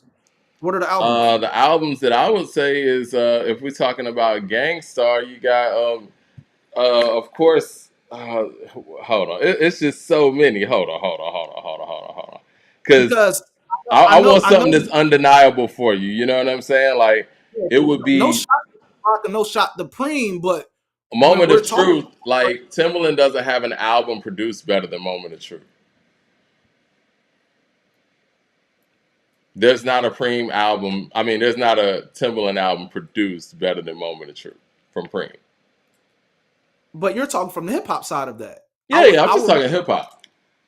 I'll And I say mean, I think Kanye is a better hip hop producer than Timbaland too. we could put a Aaliyah album over it. But we know Tim hasn't fully produced a full hip hop album outside of Missy. But again, so he can't be a better hip hop producer than these guys. You know what I'm saying? I'm gonna give you the nod because that's the personal favorite, though, Mike. Yeah. Because, like I said, that's And the I thing love about Tim. that's the thing about, and there's no shot to Preem, there's no shot to what's the name? Who else did you say? I'm sorry, man, I'm drawing a blank. I said Preem. I said Dr. Dre. I said RZA. Yeah, I said Preem, But Dr. Dre, RZA. and I'm not even arguing the point of them being over Tim or whatnot. But when you're telling me their bodies of work, those are people's personal favorites. I'm just gonna be honest with you. Yeah, Those I are guess. objective. Well, trying to be objective here. You know what I'm saying? If we're looking at the overall scope of it, Timbaland just doesn't have the hip hop albums to be, in that conversation. I'll put Kanye. I'll put Kanye in that list over them too. Of course. I mean, we could put Kanye in that list. I left Honest. Kanye off. Kanye's a better album producer or hip hop album producer, album producer in general than Timbaland as well. Yeah, like if we're talking about hip hop, there's a lot of people with solely produced hip hop that can be over Tim because we know Tim hasn't produced full hip hop albums like that. Mm-hmm. But when we're talking about overall producers or even the people we show love to, I mean, like I said, Kanye to me has given me more work to resonate with over Pete Rock or Primo. I'm just gonna be honest with you. I mean, yeah, and I think that could be generational too, right? But you got to go back and check Primo's album output. That's When why I asked you to name them for me. I wasn't trying to get you in a I got you moment. I want you to name them because no, I got you. No, we're having a discussion about it. Yeah. Yeah. Before we wrap up, huh? I said hip hop. we because need we to know Tim. fleshing out our arguments on that and what actually makes a great hip hop producer. I personally believe it's album making. I think that album making is where you really see the true greatness in the range of a hip hop producer. Now, I do think that the current way of producers making albums in hip hop has kind of gotten mundane, to say the least, because a lot of these albums that producers are taking on by themselves now don't have the level of range as they once did when albums had to check so many boxes. I don't think albums have to check as many boxes as they once did. Mm, Yeah, and I yeah, would love to see like Easy Mo B is another great producer, from that era that never produced a classic album from end to end, but we know that he was a great spot producer as well. Like he got, the closest to that would be his work on Ready to Die. He handled a bulk of Ready to Die, but not the total thing. You know what I'm saying? And yeah, that's what makes Dre and RZA. It puts them in a different class for sure. yeah. I mean, now on these days with certain records, we don't really know who really produced because you'll be stories later come out of people that produce certain things for the certain records. We thought I seen one like recently, and it was a producer talking about how Earth took credit for some records that he didn't really produce. And I thought that was an interesting conversation, but that happens. I know a personal story about one person in particular. I'm not gonna get into that, but Mm-hmm. like there's some records that there's some unsung heroes behind a lot of records that we know and love today, as opposed to the ones we really know. But like I said, man, I like that the producer producing one album for a whole album for an artist is coming back, but that could be it could be a hit or miss. It could be a hit or miss because that could be to the detriment of a poor album as well when it's not that versatile. When you have a artist that just stuck into that whatever bag, and the reason why I say that DMX album that came out after he passed, Mm-hmm. I didn't like it. I like certain records on it, but like there are certain ones where I feel like it did a disservice to have Tim on the bulk of it when we could have had other producers. Because when You're I'm talking about looking at a Swiss? project, yeah, when I look at a project, I'm basing it off what sounds the best. I don't care Mm-hmm. if it's one producer or not, along if I'm working, collaborating with said producers. Like we're in the studio and we're vibing together and we're really collaborating. I think that's what matters for me, as opposed to just having one person produce the whole thing. Now, I'm not mad at it. I think if we get back to that and it goes and it's executed well, it's cool. But my thing is making the best record. Who's gonna give me the best records for my album? And I think that's why I say hit quality is more so of how I measure it than as opposed to who just produces a whole album. Because you can produce a whole album and it can be a thud. You know what I'm saying? So But you could um, produce a quote unquote hit and it just doesn't fit on the album. I think with Timbaland, I could even say the same thing with that record on the Blueprint, Hola Ovito. Like it's a cool record, but it doesn't fit on that album. And again, I see that a lot with Timbaland when it comes to even his spot production. Sometimes his spot production would actually throw off the sound of the overall piece. Ill yeah, Magic with the super chat says, "Do you guys think that Soundwave deserves to be in the top 5 or 10 best producers for this generation?" I don't see why not, because I think that the work that he's done with Kendrick is incredible. I yeah. gotta think about that and flesh that out because we hold Kendrick high for being an album maker, and he's a big part of that. So I don't see why not. Mike Dalvin said, "Tim versus the industry. Let's go." Yeah, I like there's a lot of Alchemist is involved in a lot of projects right now. I'm just keep on hearing rumors of Alchemist producing with certain people, and it's like I've already heard Big Sean being thrown in the conversation. He just did the 2 Chainz and Larry June, and I'm hearing that he has other ones tucked that's gonna come soon. There was one in particular I just seen recent. Alchemist is working. Is this hold on? Is this Dalvin Swing from Jodeci in the chat? Yeah, yeah, yeah. He produced on Pop. Of course, man. Incredible work, man. Again, like I said, I think Timbaland does have some great spot production, but from end to end, if we're talking about just end to end hip hop albums, and many people say that Timbaland had a hand in "No More Pain" from Pac on "All Eyes on Me." How truthful is that? You know what I'm saying? Because I know that Devontae produced that. Tim I'm not versus sure. everybody except Dre and Primo. I got Tim winning. There it is. I mean, listen, I understand why people feel that way because Tim's talent behind the board. I've always said this: you get the man in the machine, and there's not many people that could sit there and beat Timbaland in front of that machine. But again, if we're just looking at the work and everything from end to end, I can't go out there and say that Timbaland has albums that match up to these produced albums from these hip hop. Uh, Well, we're just talking hip hop, then yeah, because like I said, he doesn't have a body yeah. of work that he puts in the end like that outside of Missy like that. So yeah, we know he shines mostly in R&B, but when I'm talking about overall producers, that's when I say he's in my top five. Mm. Well, Yeah, I know we don't went over time, man. I got to wrap up. yeah, 'cause there are some things we didn't even get We into. missed some things on the table, man. Yeah, We got to catch back up and finish this stuff because we didn't talk gym yet. Um, and what else did we miss? we didn't talk you and your Kendrick comments. That's Okay, let's talk that real quick. Where am I contradictory when it comes to Kendrick? so my running problem with the Kendrick stuff, and it's not even about me being a Kendrick fan. It's like every week I feel like there's a way of how people discredit Kendrick. And so in our chat earlier, when we talked about the Conan O'Brien joke, Mhm. what award show was that just occurred? The Was that the Oscars. Oscars? Yeah. And like, you made a comment saying like this is like to the likes of this is Kendrick's fault. And I'm just like, we can't do that. And the I reason why mean, I say Kendrick gave the license for this joke to go out he didn't there and give be the a thing. license, he made a song. He made a song. Yeah. And the song happens to be the one that won, right? But Right. we're not gonna sit here and act like he's okaying other people with saying what they're saying, or he has the responsibility of why they're saying or doing what they say. Like we we're I'm pretty sure a guy like Kendrick is not saying, "Hey, Conan, go out there and make that joke on the Oscars." He's not okaying or giving that stamp. He's not responsible for what others do or say. He's not. It's just like I said, and I liken this to something that 50 said when he was beefing with somebody and somebody ran up on this nigga like trying to troll and he got beat up. And 50 was like, "Hey, just because I talk about this dude crazy, don't think shit sweet because you could do it. You not me.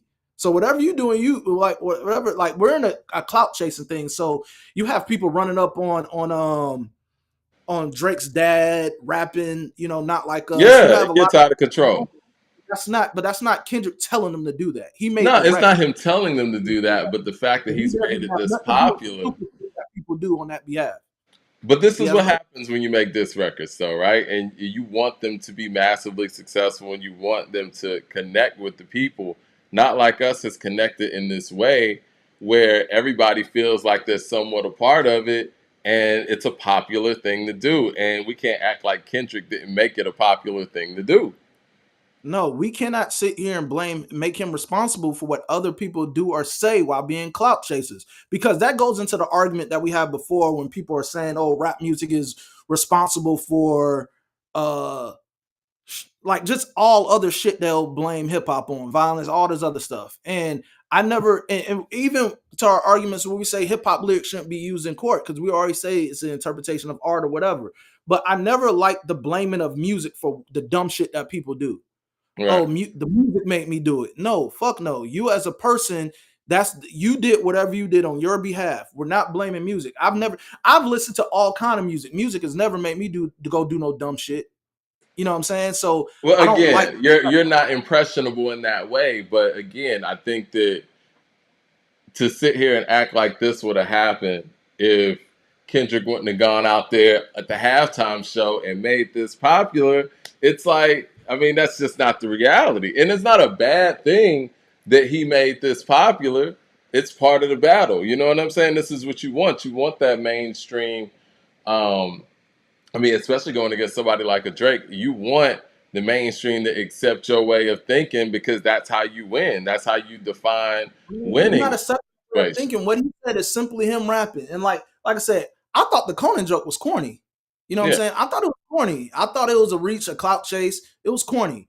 But he's not respond. He's like Kendrick's not responsible for what Conan going up there and say. He didn't write the joke. He didn't have any involvement in that. So we can't place that blame on him. We can't. We got a super chat here. Ill Magic with the super chat says, I don't think the Soundwave, hold on. I don't think Soundwave should be in that argument yet because he doesn't have enough solo material like Hit, Metro, and Alchemist does. He has great collabo work with other producers, but what is his solo works? He does need more solo work because the collaborative stuff is very hard to quantify, but also when you talk about collaborative efforts, you do have to factor in the fact that he is in that room for some reason. You know what I'm saying? Like, even with the collaborative efforts, he has a consistent output with what he does, similar to Mike Dean in that situation. But And yeah, so I don't think it's a bad thing that, you know what I'm saying, Kendrick is the person that is the catalyst for, let's just say the pile on when it comes to Drake. Now, granted, maybe people have been waiting to pile on Drake for years, but you we can't have blame to Kendrick make it. for We have to be honest. Like, Kendrick made it fashionable and gave everybody the green light, if you will, to go ahead and pile on Drake without actually getting no. any type of This flack was a from him. battle. This was a battle that occurred between two men. Yeah, One on one. Even though Drake had a lot of people that went against him, but whatever. This battle we're talking about solely between him and Kendrick. Whatever he says on that records and whatever dumbass nigga, whatever want to go out there and do or say something just to get that clout, that's on them. But he's not giving them the green light to do it. He's not. That's like somebody going and shooting up Drake's house and they'll be like, it was Kendrick's music. Kendrick made me do Kendrick, that right. no, we can't place the responsibility on the rapper's lyrics by what other people do. You know what I'm saying? We can't do that. That joke that Conan said was corny as hell. I agree. I don't The bad thing about it is I'm seeing that it was written by a black man. You know what I'm saying? Yeah, So it was funny as hell to me. But I can't give the blame to Kendrick because that corny ass joke he told on that show. I feel like it's irresponsible to say that, and that's why I say I disagree. You know, either way, like when it comes to diss tracks, you're gonna have people that are gonna take sides, and on behalf of those sides, you're gonna have people that whoever the loser is, they're gonna find a time to pick fun at them. They did it with Meek. I remember even before the Meek thing, they did it to Ja. They made Ja seem like he's uncool, even to this day, it because how happens, many man. side on that. But if somebody go out there and do some dumb shit on that behalf, that's not on 50. That's not 50's fault. You know But what I'm 50 saying? started the wave, though. Again, we gotta acknowledge that. Like, 50 No, started that 50 said wave what he said for about him, but everybody to act like Ja Rule was uncool. You know what I'm saying? Like, that started the wave. And that no, starts with, because everybody switching up on Ja Rule is because of the energy that 50 put forth. And this is the same thing. It is what it I mean, is. yeah, but I don't think there is a responsibility that goes into why people say or do what they do. Just I because mean, 50 did die, that doesn't mean I'm gonna run up on John and I'm gonna test him just because 50 said that his man is soft. but That's not what I'm gonna he do. influenced opinions, and that's part of the impact and influence that somebody like Kendrick has, especially with what he did in the battle. So he does have that, excuse me, that impact and influence, and that impact and influence is we're seeing how it impacts culturally, and he I mean, we started that wave in the same way that 50 did with Ja. Everybody who was because listening to Ja and liked the music, they started listening to it different after 50 you're came. making it seem as if the guy that wins the beef is the guy that gives the green light for everyone else to disrespect them. Like, yeah, Well, that's the I guess it's interpreted like he's telling them to do this. No, I'm not saying that. But the wave that he created and the energy that he created the situation for people to feel I'm cool to do battling this. you. There's no gloves off. Yeah, I'm gonna try to kill you. You know what I'm Yeah, saying? Like that's how it goes. And whoever's deemed the winner, we know reap the benefits of that. But like I said, the fans or the people who want to clout chase at the time don't think shit's sweet. And I'll just narrow this down to the most simplistic way of thinking about it. If right, I'm ranking, if I take it back to school days, if I'm ranking on somebody and that man that's sitting there laughing and laughing the most and being extra, you can get it too because you wasn't even between this. So whatever you get as the collateral damage is on you. But right, you can't make me so responsible for what anybody else say on that behalf or whatever. They're like, if these two were the only two beefing, yeah. Kendrick didn't even involve nobody else in that beef. He didn't tap on anybody else. He took that on one, right?